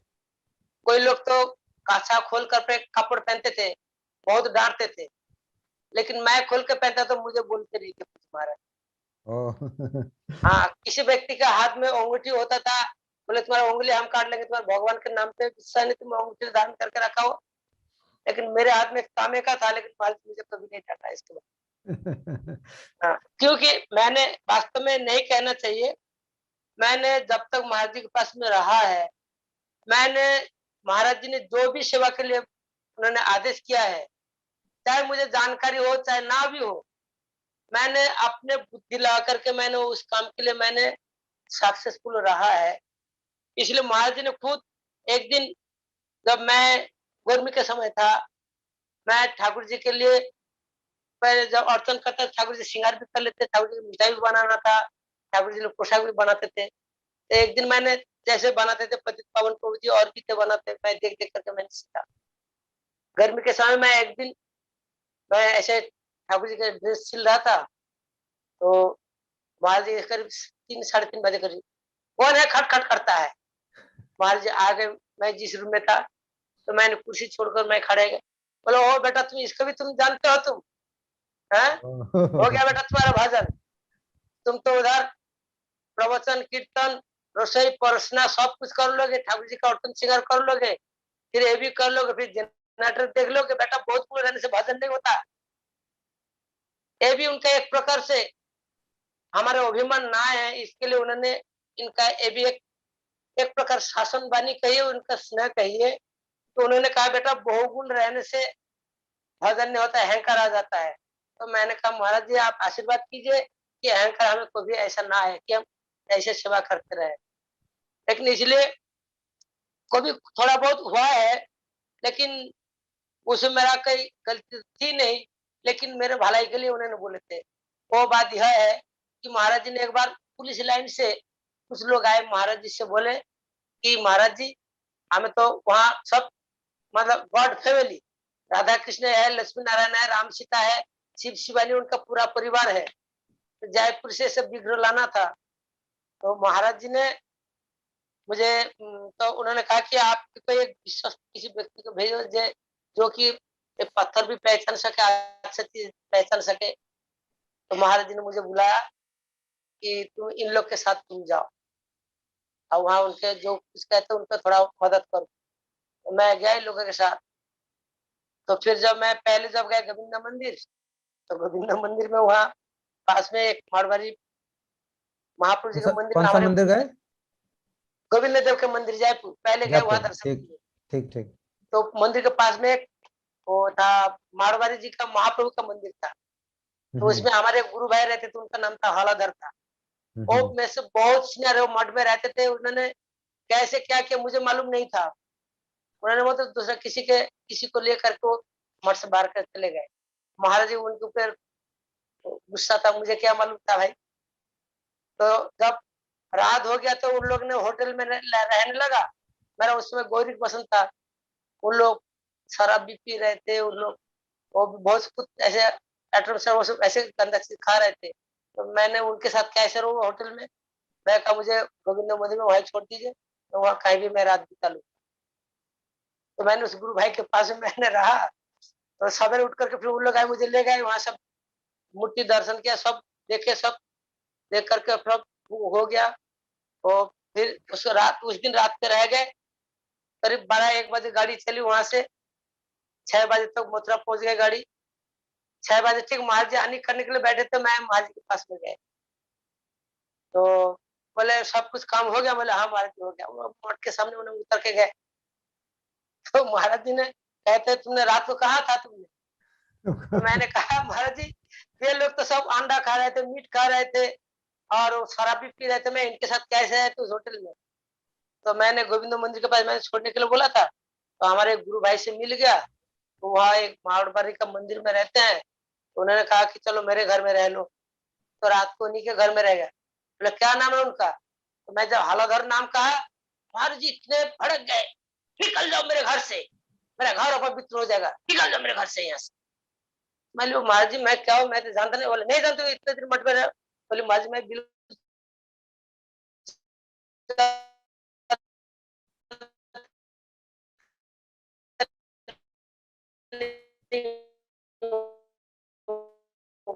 हरे कृष्णा,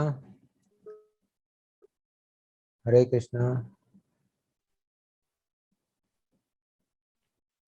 महाराज जी आपकी आवाज नहीं आ रही।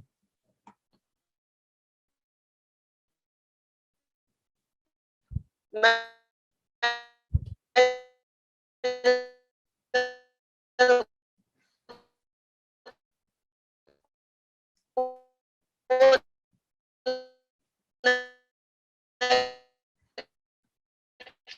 हरे कृष्णा।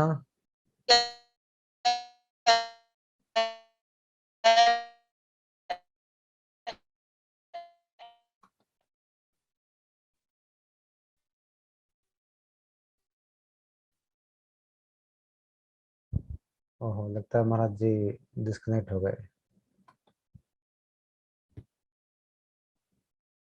कोई बात नहीं, महाराज जी जल्दी ही वापस आ जाएंगे। बड़ी इंटरेस्टिंग कथा सुना रहे थे कि किस तरह से गुरुदेव डांट लगाने लगे।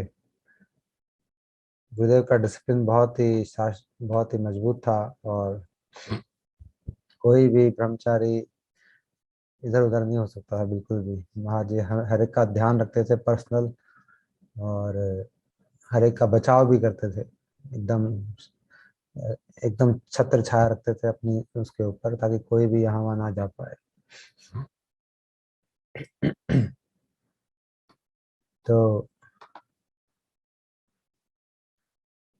मुझे लगता है महाराज जी जब तक ज्वाइन करते हैं,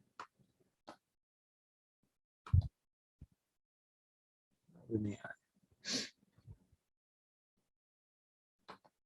तो महाराज जी ने बहुत सुंदर सुंदर बातें कही आज, बड़े सुंदर सुंदर मधुर कीर्तन सुनाए, जिससे गुरुदेव की यादें ताजा हुई। रूप गोस्वामी का स्पेशली जो राधा दामोदर मंदिर में विशेषता गाते थे महाराज जी, और अनेक बार रूप सनातन गौड़ी मठ में भी महाराज जी ने गाया है। मनुष्य जन्म तो दुर्लभ है, महाराज जी ने यहाँ से शुरू किया था, लेकिन वैकुंठ प्रिय दर्शन को सुदुर्लभ बताया।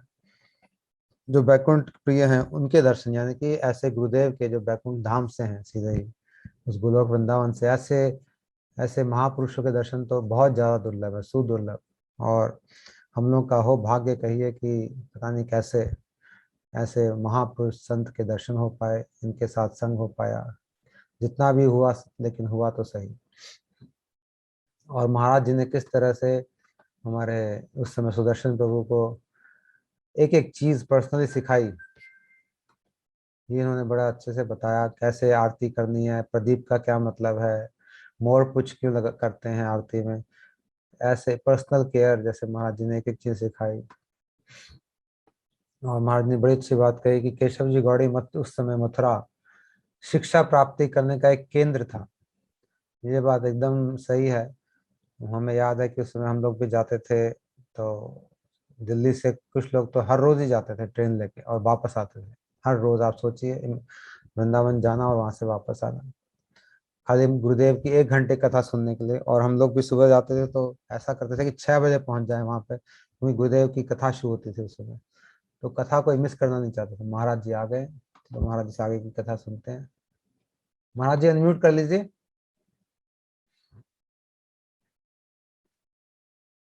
महाराज जी अनम्यूट करिए।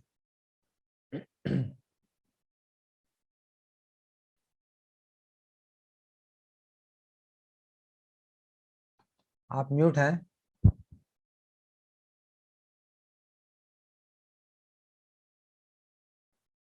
मुझे लगता है कि इनका कनेक्शन शायद अभी भी ठीक नहीं है। हाँ हाँ हाँ, म्यूट कर। हाँ महाराज जी, अब आवाज आ रही कृष्णा, है। हरे मुझे सुना कृष्णा। है? हाँ महाराज जी, आ रही है आवाज, लेकिन आपकी आवाज बड़ी कम आ रही है। हरे कृष्णा। हरे कृष्णा। महाराज जी, मैं आपका वीडियो थोड़ी देर के लिए बंद कर आ देता रहा हूँ है ना? ताकि आपकी आवाज शायद ठीक हो जाए। हाँ।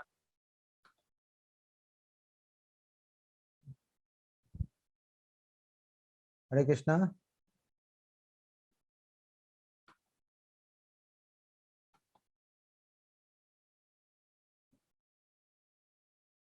फिर से लगता है डिस्कनेक्ट हो गया। चलो महाराज जी जब तक आते हैं हम लोग कुछ बातें करते हैं जो महाराज जी ने आज हमें सुनाया उसके बारे में। तो उन्होंने कहा कि केशव जी गौड़ी मठ शिक्षा प्राप्त करने का एक केंद्र था। ये बात सही है कि महाराज जी 4 4 बार कथा करते थे बड़े उत्साह के साथ, सारे तिथियों को मनाते थे एकदम उत्साही होके। स्पेशली जो राधाष्टमी भी आ रही है इसके लिए तो महाराज जी 3 4 दिन पहले से कथा शुरू कर देते थे, क्योंकि उस दिन सबको मौका नहीं मिल पाता था। हर एक को मौका देते थे महाराज जी, हर हर ब्रह्मचारी उस दिन बोले उस तिथि पे। और महाराज जी ने कहा साधन भजन का एक अपूर्व माहौल बना हुआ था और हृदय में आनंद रहता था हर समय। आप ये समझिए कि मथुरा मतलब लगता था गोलोक वृंदावन जा रहे हैं हम लोग। ऐसा अनुपम मन में उत्साह आनंद होता था। एकदम ट्रांसेंडेंटल प्लेस थी वो। देखो, अगर आप जो लोग मथुरा नहीं गए उनको मैं बता दूं कि मथुरा मठ कोई स्पेशल स्थान पे नहीं है, मार्केट के बीच में है।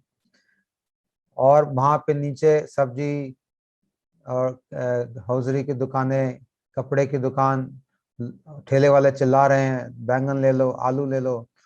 बल्कि हमारे नाट्य मंदिर में भी सब आवाजें आती थी। और हमारे अम्बरीश प्रभु जानते हैं, जिन्होंने ये इस कैसेट्स वगैरह को साफ कर रहे हैं, हर कैसेट में ये आवाज है कि कहीं मार्केट की आवाज आ रही है, कहीं सब्जी वाले की आवाज आ रही है, कहीं ट्रक की आवाज आ रही है, तरह तरह की आवाजें आ रही है। ऐसे मार्केट के बीच में बैठकर भी महाराज ने, गुरुदेव ने उस स्थान को एकदम ट्रांसेंडेंटल बना रखा था। वो जैसे कि आवाजें उनको सुनाई नहीं दे रही थी, एकदम अपने भावों में। और ऐसे ऐसे मधुर भाव वहां से बहा करते थे, ऐसा स्रोत था वहां पे, सोर्स था कि क्या बताएं। मतलब जैसे कि मैं महाराज जी बता रहे थे एकदम सही, ऐसा माहौल उन्होंने गुरुदेव ने बना रखा था उस समय।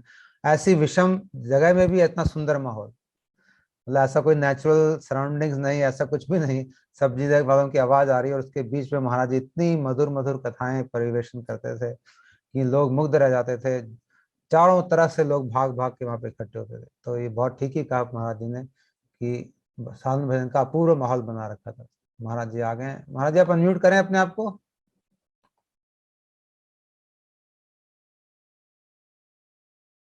माइक का बटन दबा के अनम्यूट करें।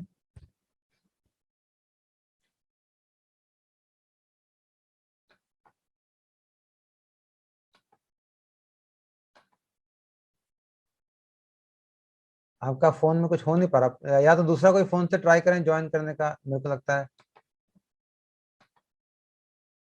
अभी अनम्यूट करें महाराज जी।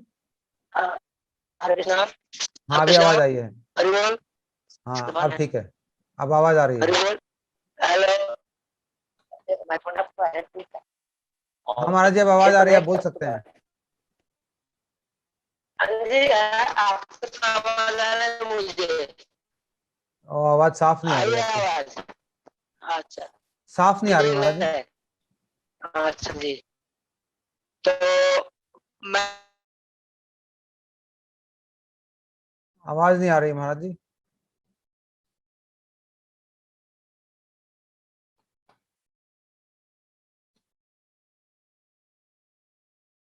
ओह महाराज जी का कनेक्शन लगता है काफी प्रॉब्लम है, फिर से डिस्कनेक्ट हो गए।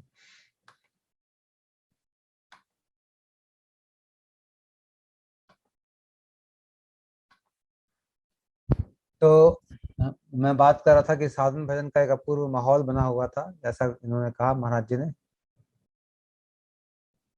और हृदय में आनंद रहता था हर समय। और फिर महाराज जी ने कहा मधुरेण समापय, कुछ भी महाराज जी कथा कहते थे लास्ट में, जैसे कि हम लोग खाने के बाद मीठा खाते हैं, वैसे ही महाराज जी उसको ब्रज में ले जाके समाप्त करते थे कथा को, बहुत सुंदर तरीके से।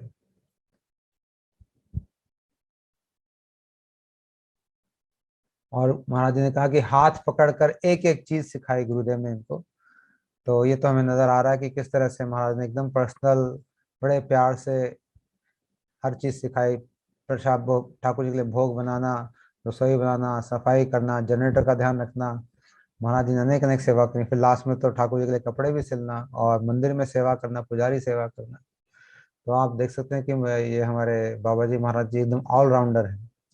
और कीर्तन तो करते ही थे शुरू से, कीर्तन हारमोनियम मृदंग ये तो शुरू से करते थे। और इन्होंने ये भी कहा कि हजार हजार गैलन रक्त देना पड़ता है। ये हमारे प्रभुपाद जी के वचन है। महाराज जी अनम्यूट करें, आपका है सिग्नल की प्रॉब्लम काफी लग रही है। अनम्यूट करें महाराज जी, अनम्यूट कर सकते हैं।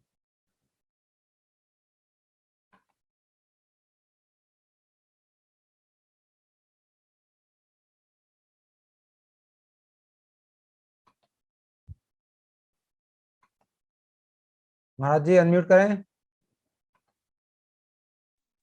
हाँ, हरे कृष्णा हेलो, महाराज आप जी। सुन पा रहे हैं? आप सुन पा रहे हैं मुझे? अब तो आवाज आ हरि रही है, बोल। हाँ आ रही है महाराज जी, लेकिन हरि थोड़ा बोल। साफ नहीं आ रही। हरे कृष्णा। हाँ महाराज जी बोलिए, आवाज आ रही है। राधे राधे। सिग्नल एकदम कम हो गया, क्या बात है? या तो थोड़ा बाहर जाके बोल सकते हैं, वीडियो को ऑफ कर दें चाहे तो, ताकि आवाज सुनाई दे जाए हमें।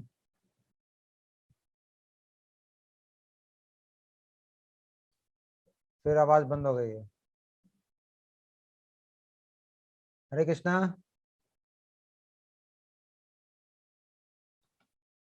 बड़ा मुश्किल हो रहा है, फिर से महाराज जी डिस्कनेक्ट हो गए। तो महाराज ने कहा कि हजार हजार गैलन रक्त देना पड़ता है। और हमने देखा गुरुदेव ने एक एक शिष्य के लिए बहुत बहुत बहुत मेहनत करी है, उनको संरक्षण दिया है, उनको जल दिया है, उनको पोषण दिया है, ताकि हम लोग भक्त भजन में आगे बढ़ें, प्यार से डांट से, येन केन प्रकार है। हमारे गुरुदेव एक बार लेक्चर में कह रहे थे, मैंने सुना था कि गुरुदेव बहुत तरह तरह के तरीके लगा के अपने शिष्य की हेल्प करता है। कई बार तो ऐसा कहता है, अरे तुम्हारे बिना मेरा काम नहीं चलेगा, मेरा मठ कैसे चलेगा, तुम चले जाओगे तो मेरा क्या होगा। इस तरह से बोलना पड़ता है ताकि शिष्य को लगे कि हाँ मैं कुछ गुरुदेव के साथ रहूं। इस तरह से अनेक अनेक तरह से वचनों के द्वारा शिष्य को मोटिवेट करके भजन में आगे बढ़ाते हैं। महाराज, महाराज जी अनम्यूट करें फिर से। हरे कृष्णा। महाराज जी का लगता है काफी सिग्नल ठीक नहीं है। महाराज जी अनम्यूट करें।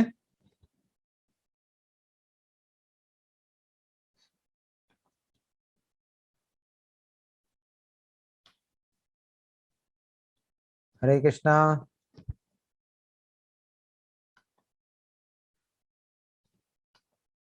चलो महाराज जी जब तक अनम्यूट करते हैं हम लोग। हाँ महाराज जी, हरे कृष्णा, दंडवत प्रणाम, हरि बोल।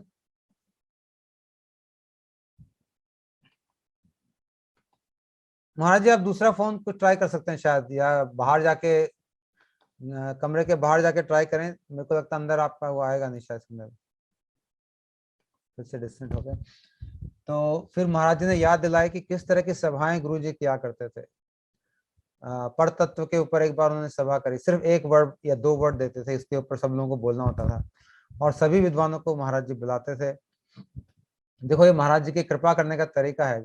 ये हमारे पूज्य महाराज जी बता रहे थे कि कैसे गुरुदेव जो हैं विद्वानों पे भी कृपा करते थे, गृहस्थों पे भी कृपा करते थे, सब तरह के लेवल्स के लोगों के लिए कृपा करते थे। तो ये जो कृपा है ये विद्वानों के लिए महाराज जी विशेष आयोजन करते थे, उनको बुलाते थे सुनने के लिए, सुनते तो थे लेकिन साथ में उनको करेक्ट भी करते थे बड़े ही तरीके से, और सबको अच्छा लगता था जब महाराज जी करेक्ट करते थे तो सबको बड़ा अच्छा फील होता था, किसी को बुरा नहीं लगता कि ऐसा क्यों किया गया। और आज भी ये सब विद्वान लोग गुरुदेव को याद करते हैं, स्मरण करते हैं और उनसे विरह का अनुभव करते हैं। तो ऐसे महाराज जी ने ऐसे ब्रज के संतों को भी उन पे भी कृपा करी, उनको भी तत्व सिद्धांत में प्रवेश कराया, गौड़ी सिद्धांतों का उनको भी स्वाद दिया इन सभाओं के कारण। एक बार उन्होंने सभा करी थी केवलम एक प्रयोजनम, इसके ऊपर भी उन्होंने टॉपिक पे सभा करी। महाराज जी हाँ अब ठीक है। हरे कृष्णा। हरे कृष्णा, क्या हो गया, आप कुछ बाहर चले गए? प्रभु जी वो बड़ा डिस्टर्ब दे रहा है, अब ठीक कर रहा है। अभी ठीक है, अभी अच्छा आ रहा है। फोन चेंज कर दिया है प्रभु जी, हाँ फोन चेंज किया है। हाँ अभी ये फोन ठीक है, अभी इसमें ठीक आ रहा है। मैंने वो फोन में कुछ प्रॉब्लम था मुझे लग रहा है। इस फोन को महाराज जी एक जगह रख दें फिर आप बोल सकते हैं, कहीं इसको रख दें। हाँ हाँ, मुझे हरे लगा कृष्णा। हरे कृष्णा महाराज जी, अब ठीक आवाज आ रही है आपकी। ठीक आ रहे हैं मुझे लगा गुरुदेव की डांट सुन के आप भाग ही गए। ना? डांट सुन के भागा नहीं। तो आप बताइए क्या हुआ फिर, जहां आपने बताना अ, शुरू किया था वहीं से बंद हो गया। आवाज नहीं दे रहा है। आपको नहीं सुनाई दे रहा? हरे कृष्णा। हाँ महाराज जी आवाज अच्छा आ रहा है आपका, बोलिए हाँ बोलिए। तो महाराज जी उन्होंने बताया कि बेटा तुम जल्दी आओ, घर से निकलो, तुम ऐसे दुष्ट के घर में रह के, घर मेरा अपवित्र हो गया है, चले जाओ यहाँ से। तो जल्दी, और तुम अपना मस्तक मंडन करके जनेऊ चेंज करके जमुना में स्नान करके आओ। महाराज जी इतने गुस्सा हो गया, इतने गुस्सा हो गया, तो फिर मुझे एक करना पड़ा। अच्छा और मेरा उस टाइम पे मेरा मन भी खराब हो गया था मेरा, कि मेरा तो इसमें तो कोई गलती तो है नहीं, फिर भी महाराज जी हमको ऐसे क्यों बोल रहा है।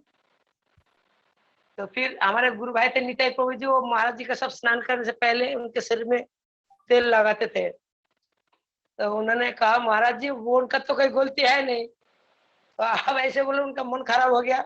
फिर महाराज जी ने बुलाया और बहुत आदर पूर्वक उन्होंने समझाया, देखो बेटा बहुत दुष्ट था, उन्होंने दूसरा के पत्नी को लेकर के चले गए, इसलिए मैंने तुमको कहा इस व्यक्ति से दूर रहना, इनके साथ ऐसा, इसलिए मैंने तुमको कहा, इसलिए तुम दुख मत करना।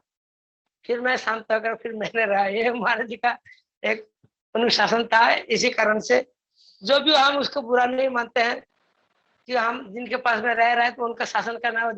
बांग्ला में कहावत है, शासन करा तारी स्वाग करे जी, मतलब शासन करने का उन्हीं का ही अधिकार है जो ज्यादा प्रीति करता है। जी हाँ जी हाँ। तो इसलिए तो उस चीज को हम लोग स्वीकार करके अभी तक भी है। लेकिन मैं एक बात मैं कहना चाहूंगा, लेकिन अभी ना कहूँ तो सबसे अच्छा रहेगा। मुझे दूसरा किसी व्यक्ति ने महाराज जी के साथ मेरे साथ में कुछ ऐसे कर दिया, मैं उसको नहीं कहना चाहूंगा तो अच्छा रहेगा। मतलब मेरे बारे में कुछ गलत बोल दिया महाराज जी को, तो महाराज जी के मेरे ऊपर थोड़ा सा हो गया था, वो खरा हो गया था मन, झूठ मूठ कुछ बोल दिया मेरे बारे में, जो भी हो। लेकिन अभी तक तो हमारे हृदय में है, मैं जानता हूँ कि हमारे शिक्षा गुरु है, हम उन्हीं के पास 18 साल तक बिताया है, उसी सीखा है, सुशिक्षित होकर के आज तक हमारा सब कुछ चल रहा है। तो हम तो उनको तो कोई भूल नहीं सकते हैं, चाहे कोई कुछ भी बोले।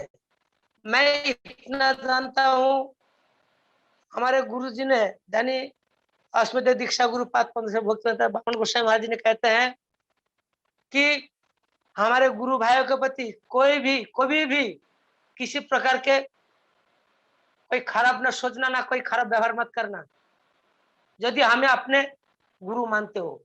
तो इसलिए हम लोग कभी भी उनको ऐसे कभी नहीं सोचा, अभी तक भी वही भावना हमारे यथावत हमारे अंदर में है, ठीक है ना। इसलिए हम लोग कभी भी महाराज को कभी हम भूल नहीं समझते हैं, ठीक है। हम उनके पास है, उनका शासन करना, प्रीति करना, आज नहीं उनके शासन नहीं स्वीकार करते। आज हम जो भक्ति राज्य में अभी तक जो हम टिके हुए हैं, ये रहना भी बड़ा मुश्किल था। हमारे गुरुजी कहते हैं जो जे सह से ही रहे, जो सहन करता है वही रहता है, जो सहन नहीं कर सकता है वो तो चला जाता है, लेकिन उसका कल्याण कभी नहीं होता। ये चीज हमने देखा है, ये चीज और वास्तव में सही है। अनुशासन हमेशा अपने भलाई के लिए होता है, जिसमें कि अपने चरित्र गठन हो, अपने साधन भजन में आगे अग्रसर हो सके, हम उस सब चीज से हम सतर्क रहे, ये अच्छी बात है।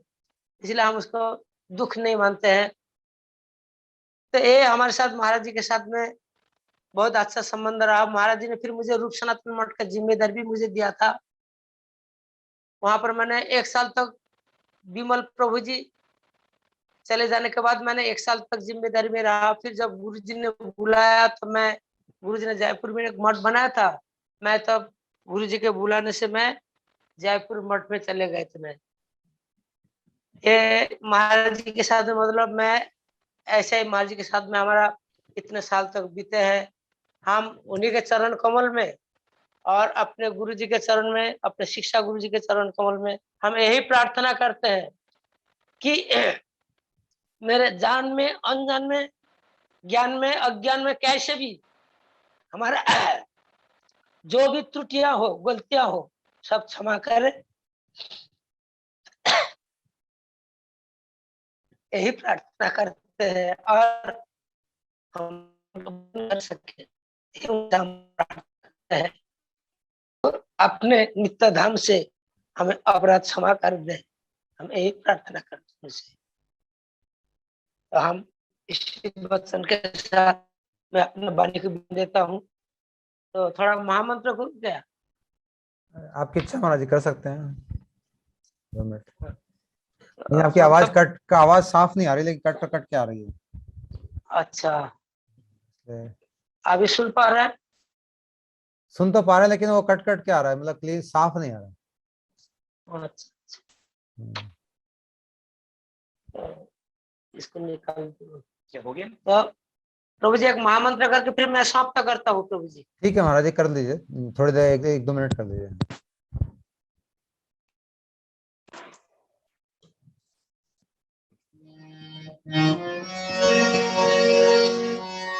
हरे कृष्ण हरे कृष्ण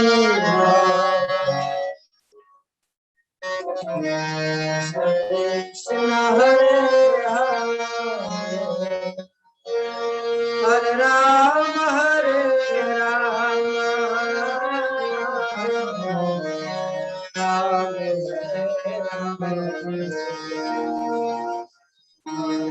कृष्ण हरे कृष्ण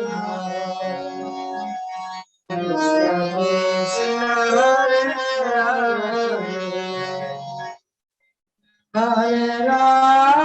हरे राम राम हरे कृष्ण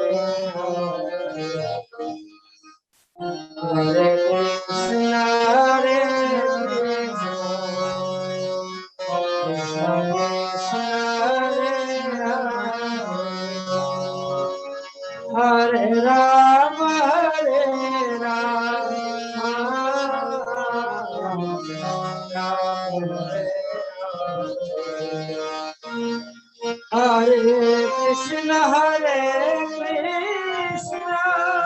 हरे कृष्ण कृष्ण कृष्ण हरे हरे राम हरे राम राम राम हरे हरे हरे कृष्ण हरे राम राम राम कृष्ण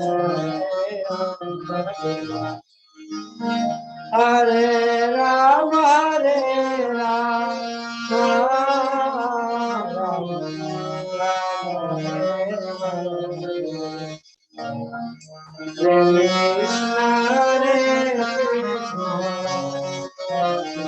कृष्ण हरे हरे राम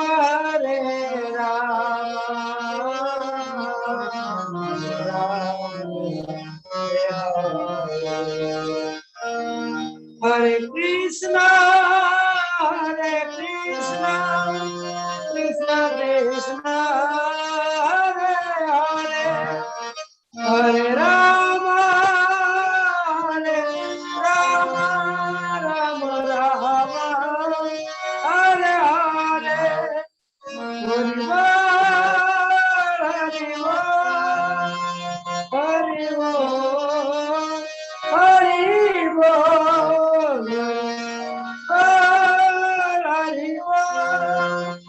हरि बोल हरि बोल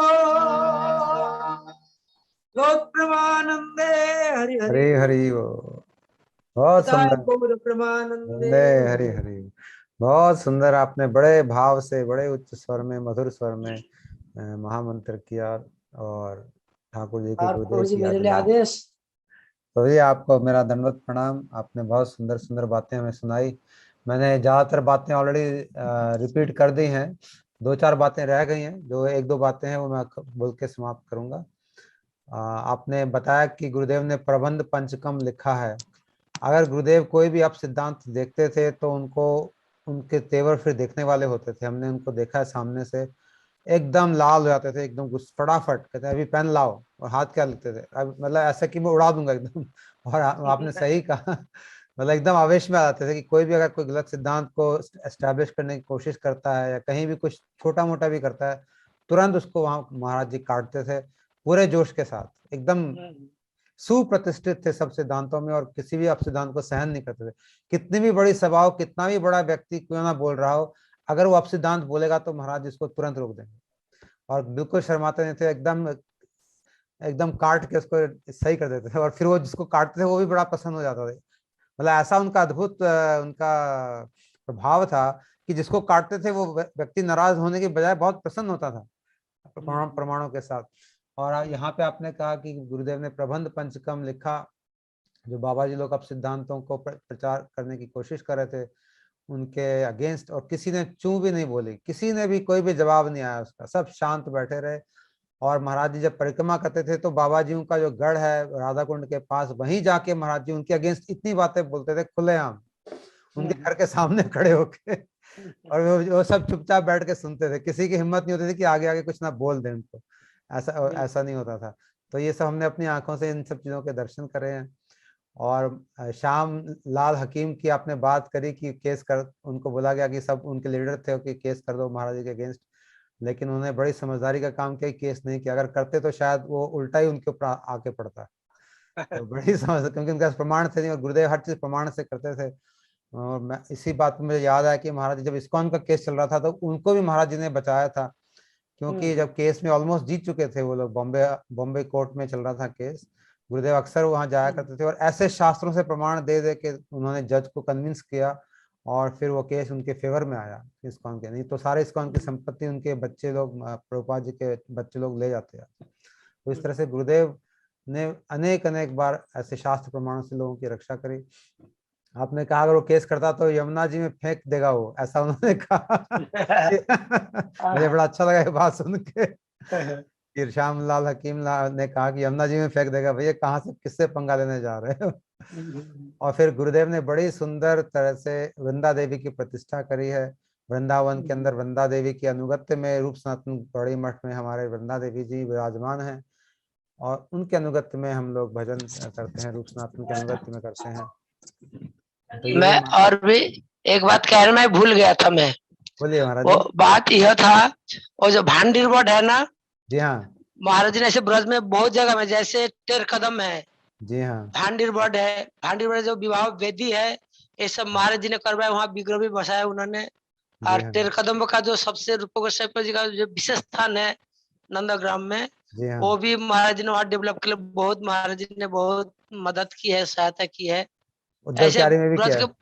हाँ हाँ, वही उद्धव खैरी भी किया है। जी बहुत हाँ। जगह ने महाराज जी ने ब्रज क्षेत्र में डेवलप के लिए बहुत कुछ किया महाराज जी ने। जावट ये में भी उनके, किया है।